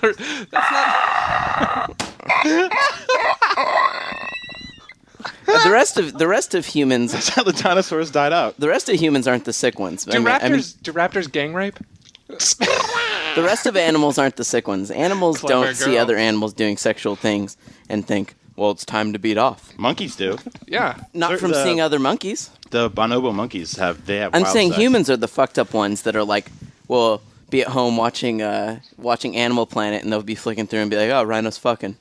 And then they'll be like, oh, no, I'm thinking about fucking. Yeah. Only humans make that jump. Other like something else fucking, they think about fucking. We don't know Animals, that. I don't think animals make the connection. Maybe animals think about it, but they have like such a short attention span that they're like, oh shit, a leaf. I threw a party once and somebody fed my dog beer, and we didn't see him for like a half an hour. And I went downstairs to like get more beer, and I came upstairs. And he was just as banging I'm He was in leaving, bed with a chick. no, he's on smoking a cigarette. That's my lady. No, he's down there and he's just hardcore fucking a couch pillow with a mouthful of chicken wings. Like he's like, and I was like, Jesus Christ, man! And he turned around and he was just like, they fell out of his mouth and it was like, just fucking savage. Sorry. I used to have so chocolatey. we used to have a friend who we'd always be playing video games and laying on his floor like playing Bushido Blade and stuff. And his dog, if you didn't watch, dude, it was like the fucking predator would leap up and try and hump your skull every chance it got. You'd just be like laying down playing games, all of a sudden get attacked from the back like a mountain cat. And just be like, what's going on? Fucking dog's violating you, little rapist. Red Rocket. Oh, that's Yeah, a I don't cheat think a code. dog's ever tried to mouth fuck my head. It's funny that animal rape is somehow cute, you know? Oh yeah, have you ever seen ducks actually? Ducks rape. Ducks rape. They're rapists. They group rape a female. We had a lot of ducks. At now rape is a horrible. Let's just clarify. Rape is a horrible thing. Nobody here thinks rape is funny. No. But Duck rape is kind of funny. But it was ridiculous. little I went funny. to UC Davis and there was ducks everywhere, and you would see like one female duck hauling ass across the lawn, and like 14 male ducks being like, and like coming for her. one duck will Hold her down. Will hold her down by her neck. He like has his beak on her neck, Jesus. pinning her down, while the other ones are running a train on her. That is true. So like fucking think about how Huey, Dewey, and Louie were made. Yeah. Like that shit was not romantic at all. That was accidental. Somebody tied Daisy to a train track. What? Who said that?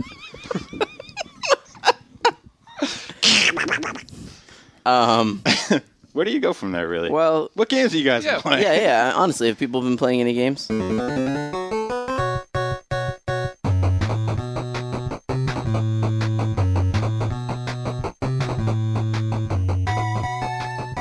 were on The Price is Right. So did you have to play some dumb games with Bob Barker? Yeah. What did you play? I played Master Key. Yeah. Master Key is a game where you have to. There are 5 keys and 3 locks. One opens flatware, the other one opens up a curio cabinet, the other one opens a car, and there's one key that opens up all 3 and one key that opens up nothing. So when I'm on the show, they're introducing all the prizes that I have to guess the price on to win, or the other prizes. And Bob's just over at me going, Scott, I don't want to get you down or anything, but this is one of the hardest games we have on the show. It's all about dumb luck. There's no skill involved. And we're back! Here we go. And I'm just sitting there staring into the camera going, what the fuck fuck just happened? So then they're like, Rod Roddy, when he was still alive, was like, oh, the first item up for bid is a serving tray with a chicken on it. Retail price $19 or $27. I'm like, that's $19. Yeah, I wonder if Bob just like freaks people out, He like freaked me out. quietly No. before each game Bob starts. legitimately freaked me out, not for what he said, but like up close, it's just this orange makeup all over his face, and then there's a line right at his hairline, and his hair is thin. It's really You can thick see in his the actual front, skin color? and you can see his skin color, and it's just fucking old man all the way back, like liver spots and just scabs. It was disgusting. Oh, all right. And that was all I could stare at the whole time I was on stage. I was like, you are old. So did you get the wrong key right off the bat? Yeah, the first key didn't open up the flatware, didn't open up the curio cabinet. I'm like, oh shit, I'm fucking getting a car. This is it. I'm getting a Saturn. I'm excited. Yeah. And then I got nothing. And then the second key opened up the flatware, and I'm like, oh fuck, this is the master key.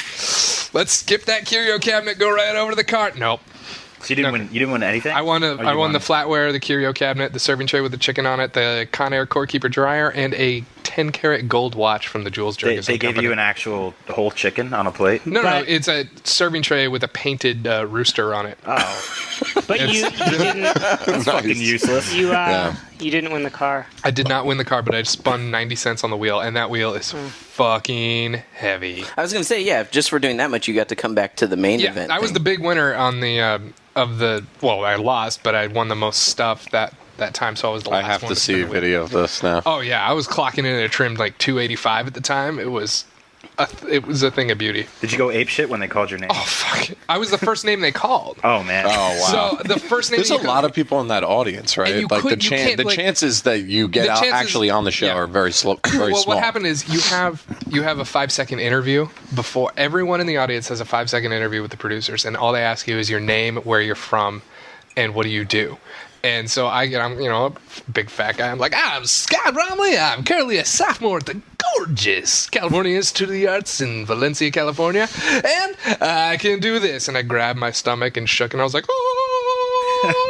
But for as long as I could hold my breath out. And they're like, all right, that's great. Next group. And apparently they were still talking about me when my next group of friends, because I went with like 35 people from school, and they're like, dude, you're fucking on. You're getting on the show. And I'd been up for 48 hours. So I was like, oh, fuck, really? I got to be animated? Okay. Then we get in there, they do their whole spiel, and you can't hear shit. In the beginning, like the first 4 people, they have to hold up a sign, and you can't hear Rod Roddy announce anything. And so the crowd's going wild, the camera's all zooming all over the place, and then they hold up a sign that says Scott Bromley, and you can see me look at my friend and go, holy shit, I can't believe this is fucking happening. And I ran down there. And, yeah.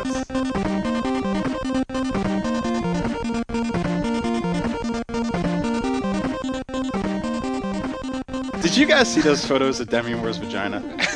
No. From 20 years ago? Talk about buckwheat in a leg lock. The fur hat. Yeah.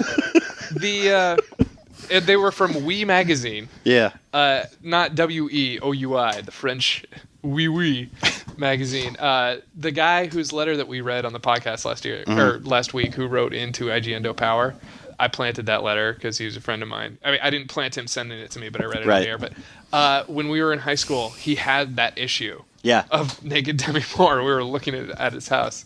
Yeah, naked Drew Barrymore was the fucking prize back in the day for us. This is Drew Barrymore. This is Demi Moore. When she was on General Hospital. Or That's huge, though. Demi Moore had a fucking Norwegian troll doll between her legs. Pre-boob job.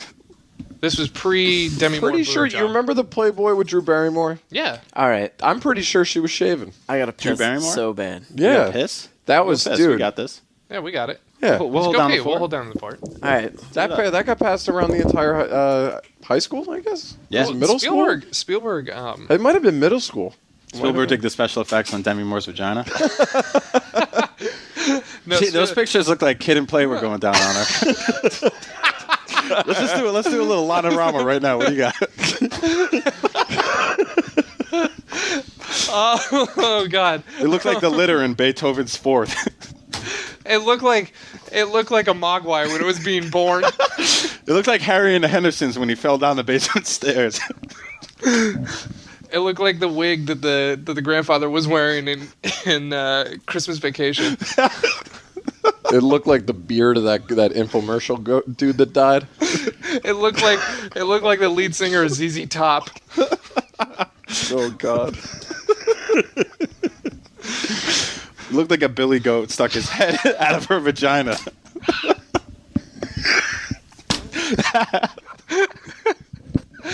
It looked like all the brushes of pearl paint combined into one triangle. Oh, fuck. It looked like Abe Lincoln when he took his hat off.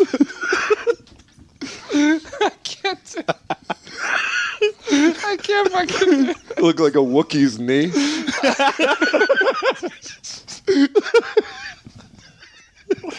Oh Lord. Oh my God. Oh Lord. Oh God. Should we just? I think we should stop it right there. Looks like Zangief's chest hair. Fire.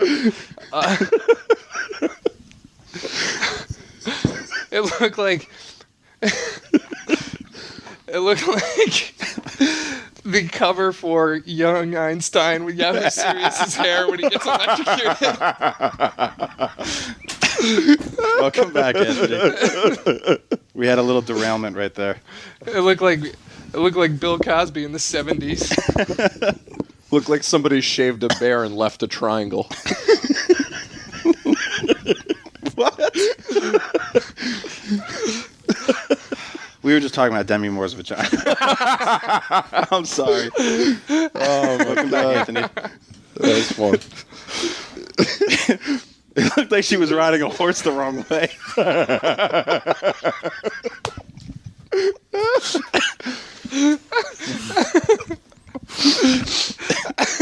Yeah. Looks like a Dorito took Rogaine. Jesus. It's like someone dropped a slice of cherry pie in a barber shop.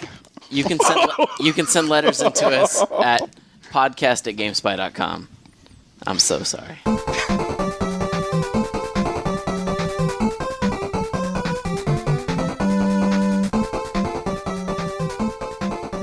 But that brought up an interesting question I had for like Ryan Scott or anyone else. What was the worst video game you got for Christmas?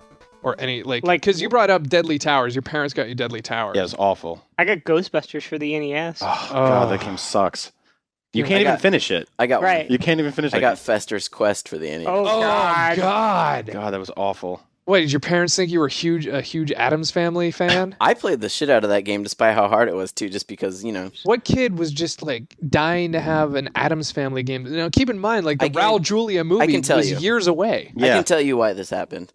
My family was not very well off, and I guarantee you what happened. It was the same year they bought an NES, and I guarantee it was just that it was cheap. Yeah? Yeah.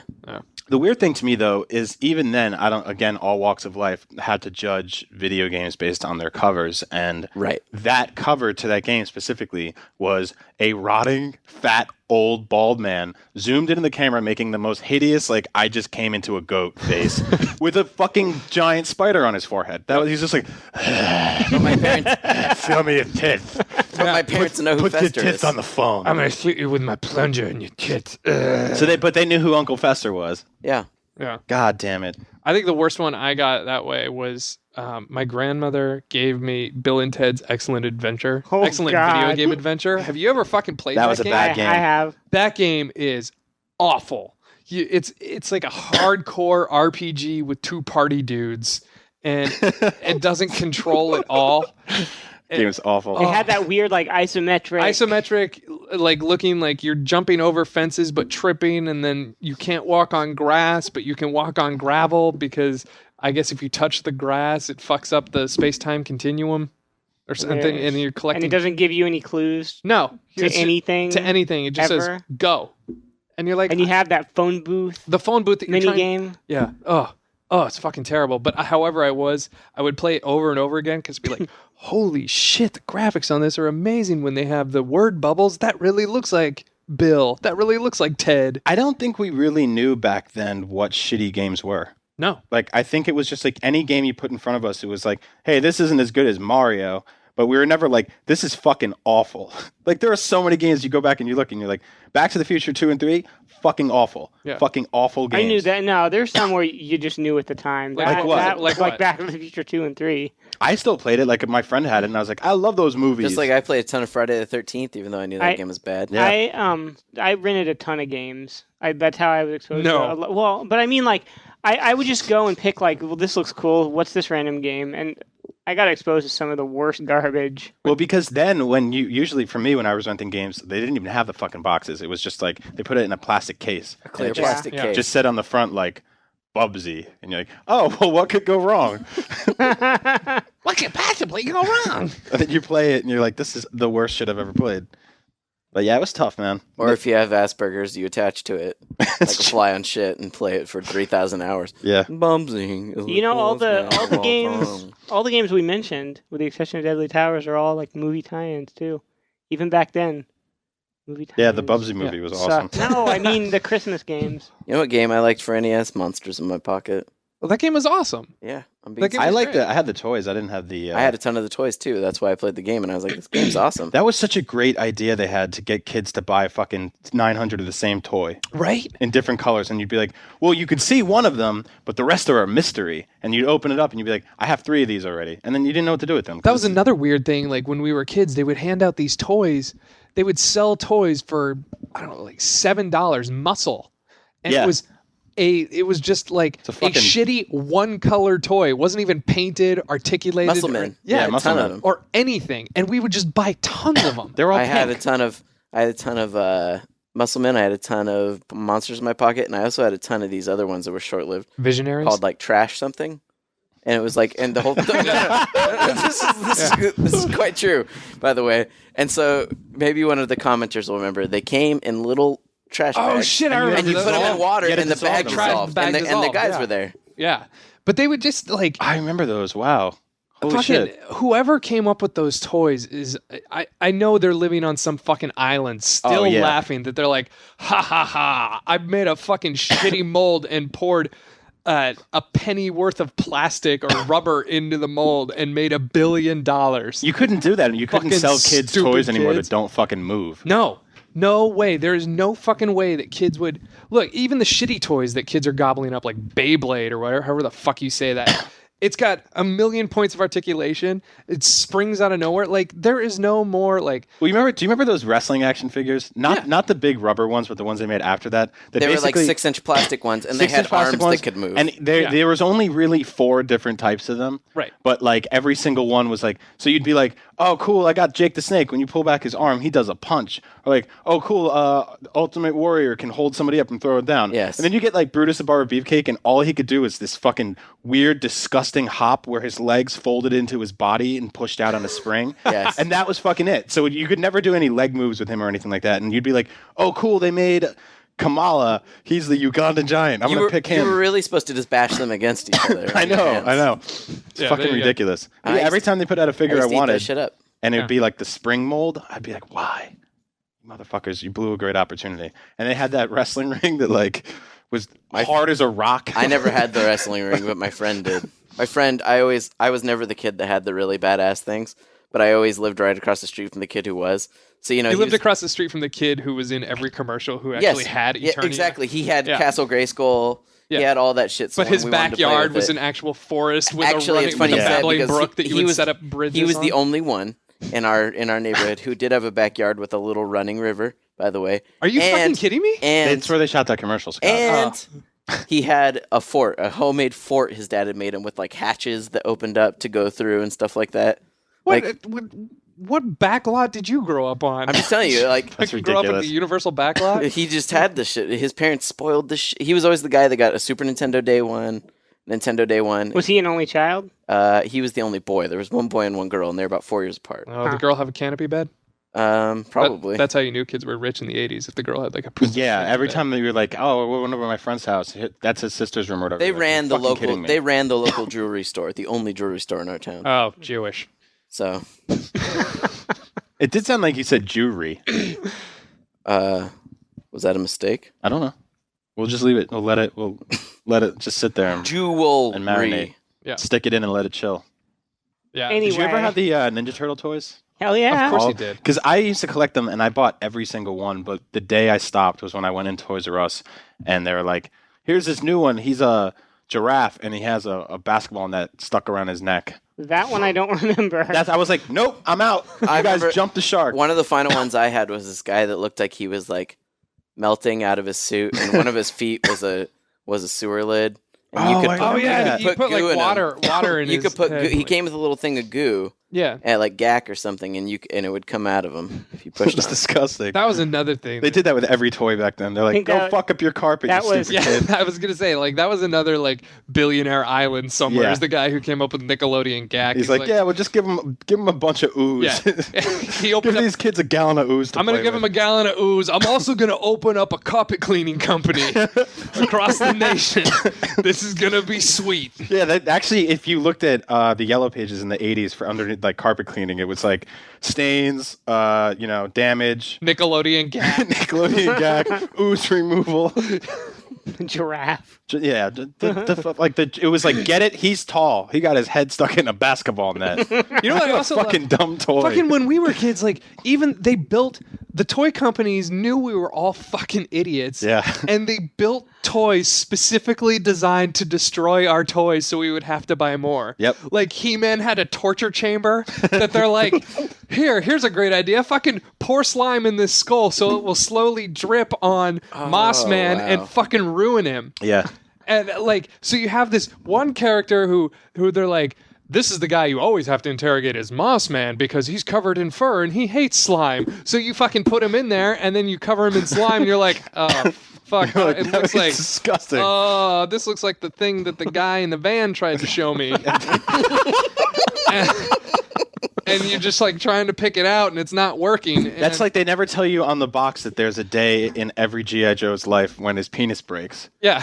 I also want every single G.I. Joe. Someday you have to go up to your mom and be like, "Ma, his penis broke." I also want to go back and punch my mom in the face for telling me to put nail polish on some of my Star Wars figures to know which ones were mine and which ones were my brother's. Oh, right. Oh my God. She was like, "Oh, I know how we can make sure we know which ones are yours. Just put nail polish on one of their feet."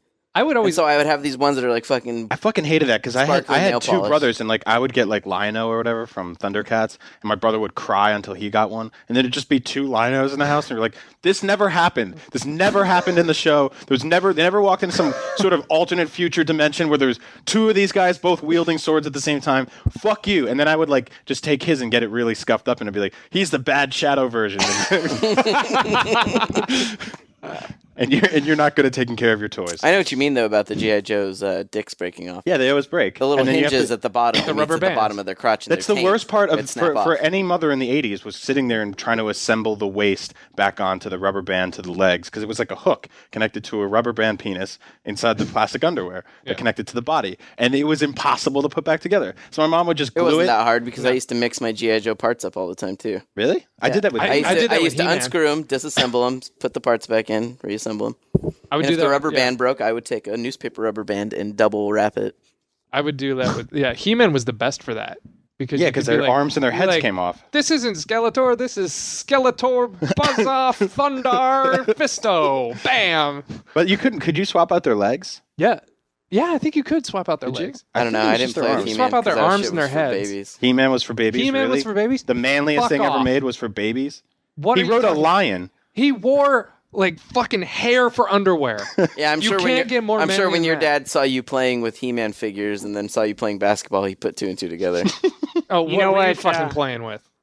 I don't know. Your dick? Mechs? Well, yeah. You know, the He-Man toy line was originally intended to be a Conan toy line. Oh, Huh. good. I'm glad because that shit would have bored me to tears. Yeah, what you get a fucking James Earl Jones figure that slowly like cranes his neck out and turns into a snake. Actually, that sounds like the greatest action figure ever made.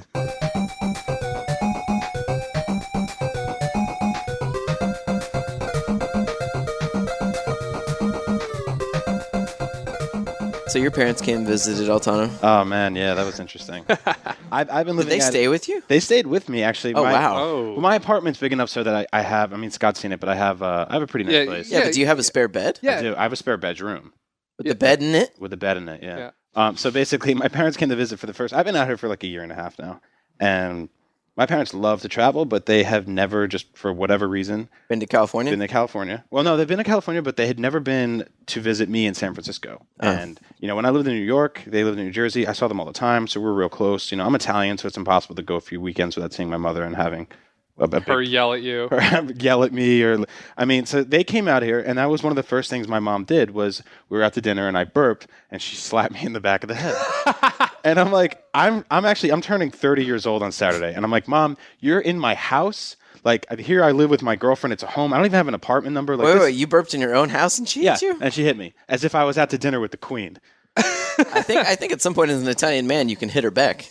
Yeah, well, when you turn 30, for your birthday, I will give you a wife beater. You can just wear it around the house. Now. Oh, hey, what the fuck's going on here, ma? Why'd you shove a fucking meatball down your gullet? And I'm shut actually your face? For my mom's birthday, I'm gonna hit her in the face with the lasagna. Just slap her right in the face. And then your cat Garfield is just going to be down there going, "Oh, I hate Mondays." He's going to be mad that I wasted so much lasagna.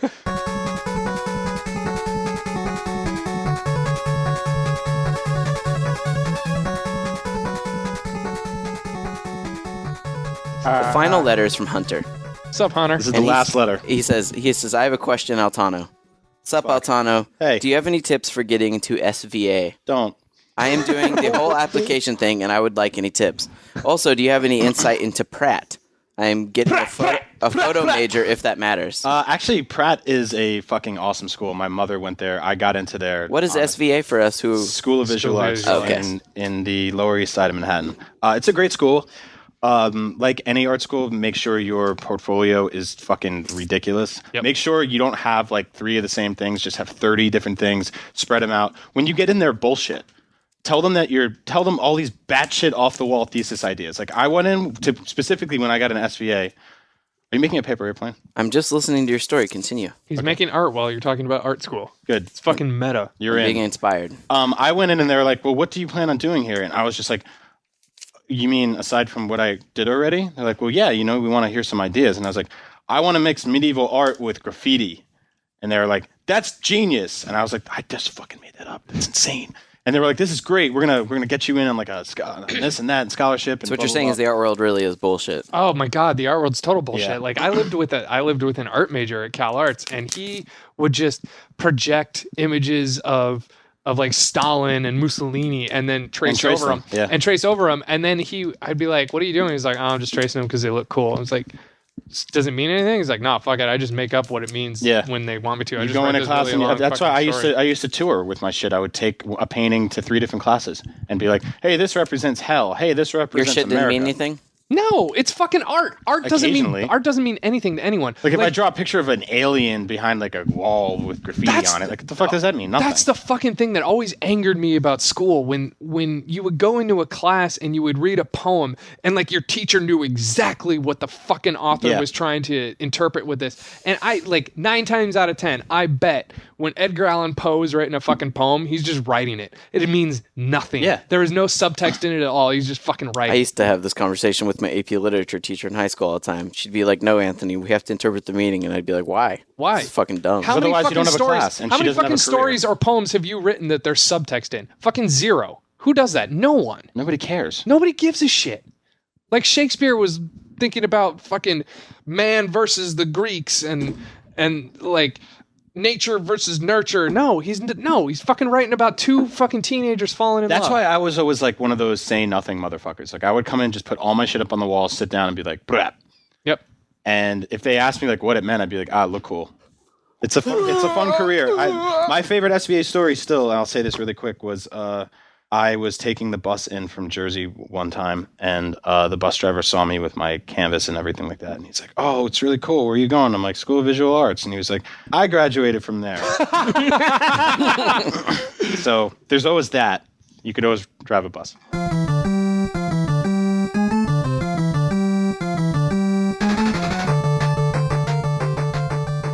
John writes in and he says he was inspired by you to lose weight a while ago.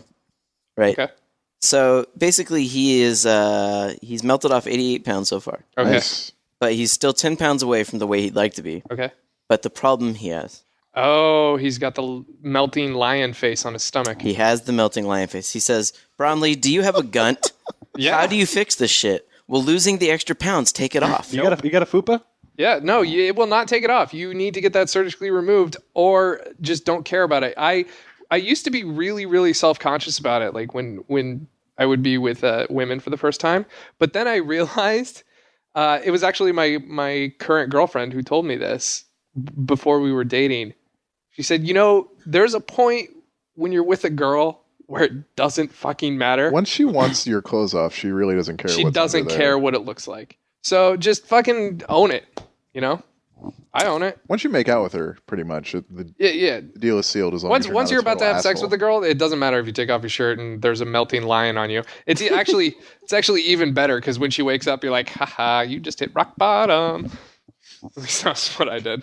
Sorry, my girlfriend just texted me, I love you. So I went to text her back, I love you, and I accidentally texted, I live you. Which Leave is it. just weird. Just leave it. I live you. I'm gonna wear your face I tonight. am you.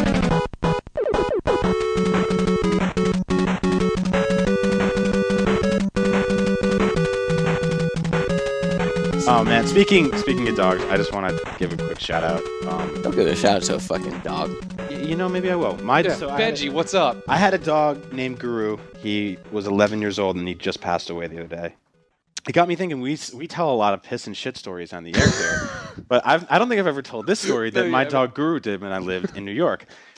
Me and my roommate were playing Smash Brothers. You told this story. Have I told this story? Yeah, when you walked in on him and he was... When No, what? I don't think when so. he was Okay. eating chicken bones? Chicken bones, yeah. And fucking a pillow? No, this is not that story. That was when he got really excited at the party. He was an awesome dog. So we were playing Smash Brothers, and it just came out for GameCube. It was like one of those, we had no money, traded all our other games to get it. And we could not put the controllers down. It was just like, dun, dun, dun, dun, dun, dun, dun, dun. And my dog's like, and we were like, yeah, hold on, man, hold on. We'll take you out for a walk. So we were up on like the second or third floor, and we always had a window open that had a fire escape. So Guru, I guess he had the world's worst stringy diarrhea because he used to go in the trash and probably eat ropes and all that shit. So we It comes out like sausages. yeah, Sausage exactly. oil. Eat a row of Christmas lights. It comes out with cookies stuck to each one. Looks like a fucking can of peanut butter with a snake in it. So we're playing, and all of a sudden we realize he jumped out the window, and then he looks back at us, does this squat like he's the Fonz. Like he jumped I out swear, of- both his paws were in the air, and he's like, hey! And shaking his ass, moving his legs, like this crouch where he could barely hold himself up, so his back trembling. And he dropped 3 feet of the stringiest, nastiest beige shit I'd ever seen all over my front steps. My front stoop. This was living in New York. But I don't shitting get, on. you lived on the third floor? Yeah, so shitting, it just dropped. But where did he jump out of? He jumped out on the fire He escape. jumped on the fire escape. Oh. So it just dropped all over, and the thing was, it didn't hit just the fires. It didn't hit just the steps. Didn't hit the stoop. It hit the handles, that you walk up, and it looked like someone dropped a wet rag right in the middle. And it was just flopped over each side, and then we had this this Billy Madison moment where we look down the street and we see this nice old lady who used to bring us brownies, and she's walking up the street really slow, and she's got her hand out trembling because we know she's gonna put her hand on the handrail, and we know she's gonna step and slip and shit and slide off and die. So we got up, scrambled, ran down there as fast as possible with old T-shirts and rags because we didn't have any money for paper towels or anything. So it was a bucket of water, T-shirts and rags. Ran out there, threw it like cartoon clown, and got to try to wash off everything. And the second she walks up, we're like, put our hands behind our back. And she's like, "Hello, boys, I made you brownies," and walked in, and we were like, Oh my god. "Yeah." Oh my god.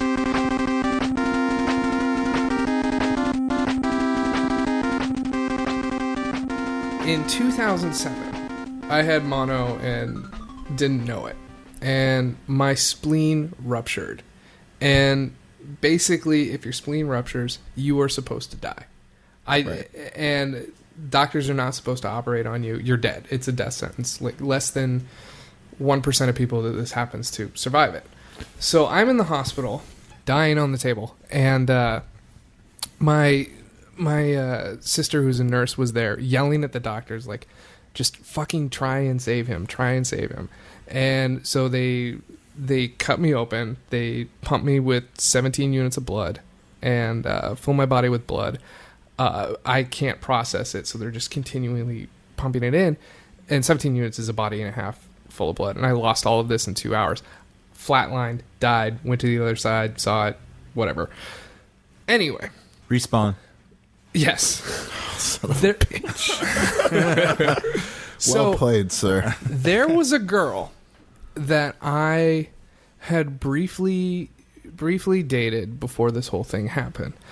And it was really kind of heavy and intense, but she had decided that she was going to go with her ex-boyfriend instead of me. No, she had found out that you had died. That I had died. Well, what happened was I wasn't returning her phone calls or her emails because I was in the hospital. I was went in on a Monday, woke up on a Thursday with a breathing tube down my throat. Don't remember any of those days at all. She found out I was in the hospital, found me, was so heartbroken and wrecked over this. And I was like, well, I don't know what I'm going to do. Like, I'm so weak. Shit's like Spanish fly, man. Just tell her you died, tell her you went to the other side.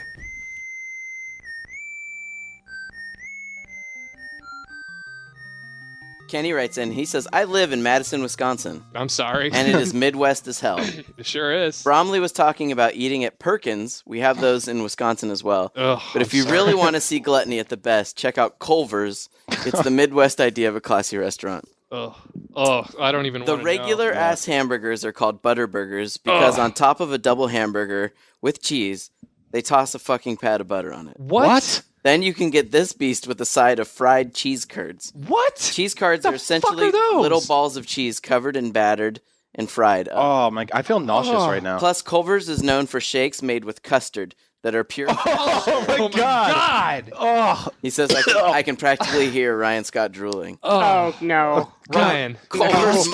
Culver's motto might as well be "Fuck it, you're already a fat bastard. Let's take it to the next level."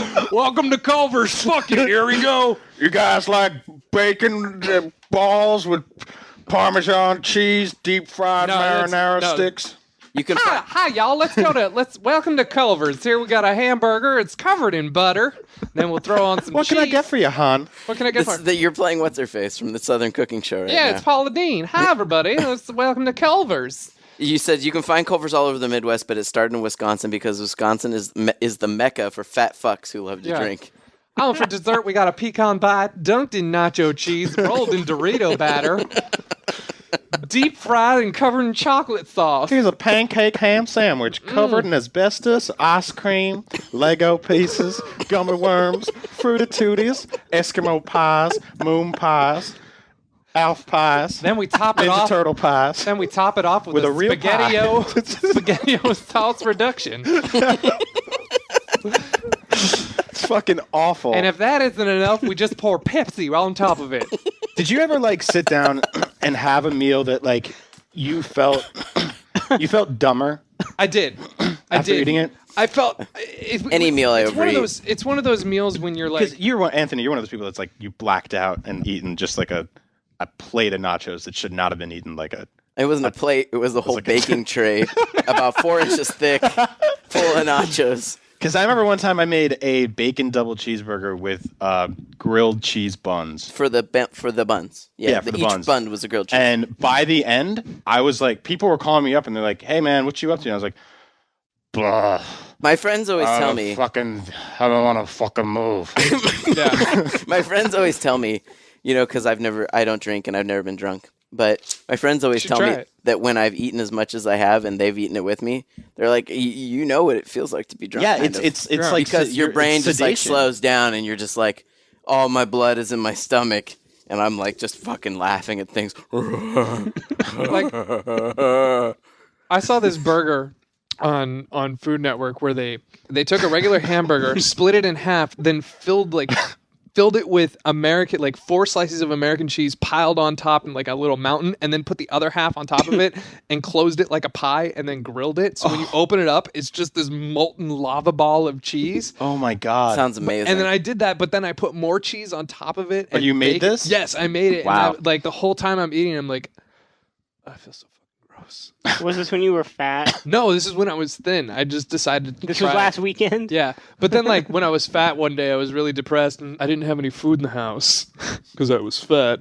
And all I had was, like, cereal and Coke. I like where this is going. And I'm like, fuck it. Like cereal with Coke Yes. on it? Oh, God. Yes. And I Wow. had corn pops and Coke. And that was like... And that's why they have thisiswhyyourfat.com. Yeah. Jesus.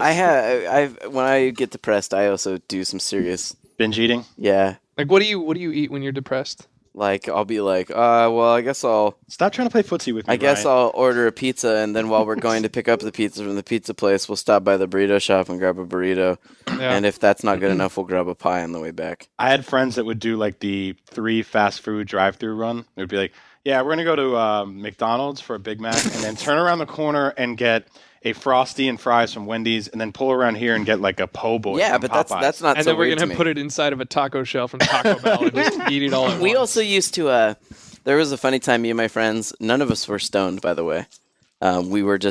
We all had... That's the name of my book. We all had $20 bills. Each of us. There were 4 of us in the car, and each of us had a $20 bill. And no one wanted to pay for everyone else's Taco Bell. So we didn't have a way to break it. So we drove through 4 times. And as we came around the 4th time ordering again, the lady gave us this stupid look, and we were like, no, you don't understand. We have 420s. And then we were just like, ah! But none of us were stoned. That was the funny thing. We were just nerds who were trying to play video games, eat late at night, and we were all too poor to buy each other's food. I thought that you meant you each went through and bought $20 worth of food. No, we only bought like $3 of food, but we drove in a circle 4 times. I've gone like drunk with friends to like the McDonald's runs for like a whole party, and everyone just wants shit off the dollar menu. Yeah. We pull up and we're like, yeah, can we get 42 double cheeseburgers? And they're like, In my hometown, they have a limit. You can only order. They'll cut you off. I would do the asshole thing with my buddies. We would go through the drive-thru and we'd order a shitload of food, and then at the end they'd be like, "Do you want anything to drink?" And we say, "I want a sarsaparilla," and then they're like, "We don't have sarsaparilla," and I'd be like, "Do you have water?" "Yeah, we have water." "How much is that?" "It's free." "Oh, fuck it, cancel the order. I just want the water." Just drive on. I used to do that to this lunch lady that had a speech impediment. Yeah. In 7th grade, I would walk in and I'd be like, "Hey, what types of ice cream do we have available today, Miss Lunch Lady?" She'd be like, "Tip with strawberry shortcake, fudge butter." And I'd be like, "Can you say the last one again?" And then she'd go through all of them and she'd be like, "Which one would you like?" And I was like, "Oh, none of those. None of those. None of those sound even remotely delicious coming out of your mouth." All right. I can beat Super Mario World in 10 minutes and 30 seconds. Start to finish. I wouldn't even know where to begin. Yeah. How? The Star Zone. Once you get there, you're right at Bowser's back door. Yeah. You know what happens there, right? If you go to Bowser's back door, does he get pregnant? with clown car? Thank you. People have said that the last few episodes in particular were actually some of the better ones. Yeah, I know. Enjoy them while they're here. Yeah. Everyone, we keep thinking we're going to get taken off the air. Yeah, the well is also running dry. I mean, the first half of this podcast was fucking terrible. Of this one? Yeah, this one right now. Yeah, because we were just actually talking about games. Yeah, that's awful. No one wants to hear about Fuck that. Talking about like the animation in Tetris, no one gives a shit. Animation in Tetris. I have question. If Alexei Pajitnov is making Tetris, will he make skee-ball game? Thank you. Skee-ball game. Oh, man. I had this fucking kid that I grew up with that said that his uncle invented skee-ball. I always call him such a bullshitter, but I'll never He's get to from New Jersey, though. Yeah. I think it might have some truth to it. Yeah, I don't know. That kid's a dickhead. It's an odd claim. I think he was lying. Very odd claim. Yeah. You'll always wonder, though. Yeah, I will. Excuse me. Okay. When Baby Mario see Big Mario on a racetrack in Mario Kart, did Baby Mario say, Hello, Papa. He ends them all with thank you. Thank you. He follows the format. Yes, I also have a question. Please, if Samus did have child with Link, would Godfather be Mario? Thank you. Do you have questions? I have another question while you look for quest. Yes, I have a question. How fearsome enemy do Mario and Yonky Dong become? Do Mario ever shoot Yonky Dong with hunting rifle? Yonky Dong. I fucking love that. And feast on delicious meats. Thank you. Excuse me.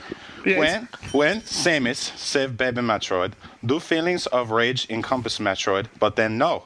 Why he goes away and leaves Samus until next adventure? Thank you.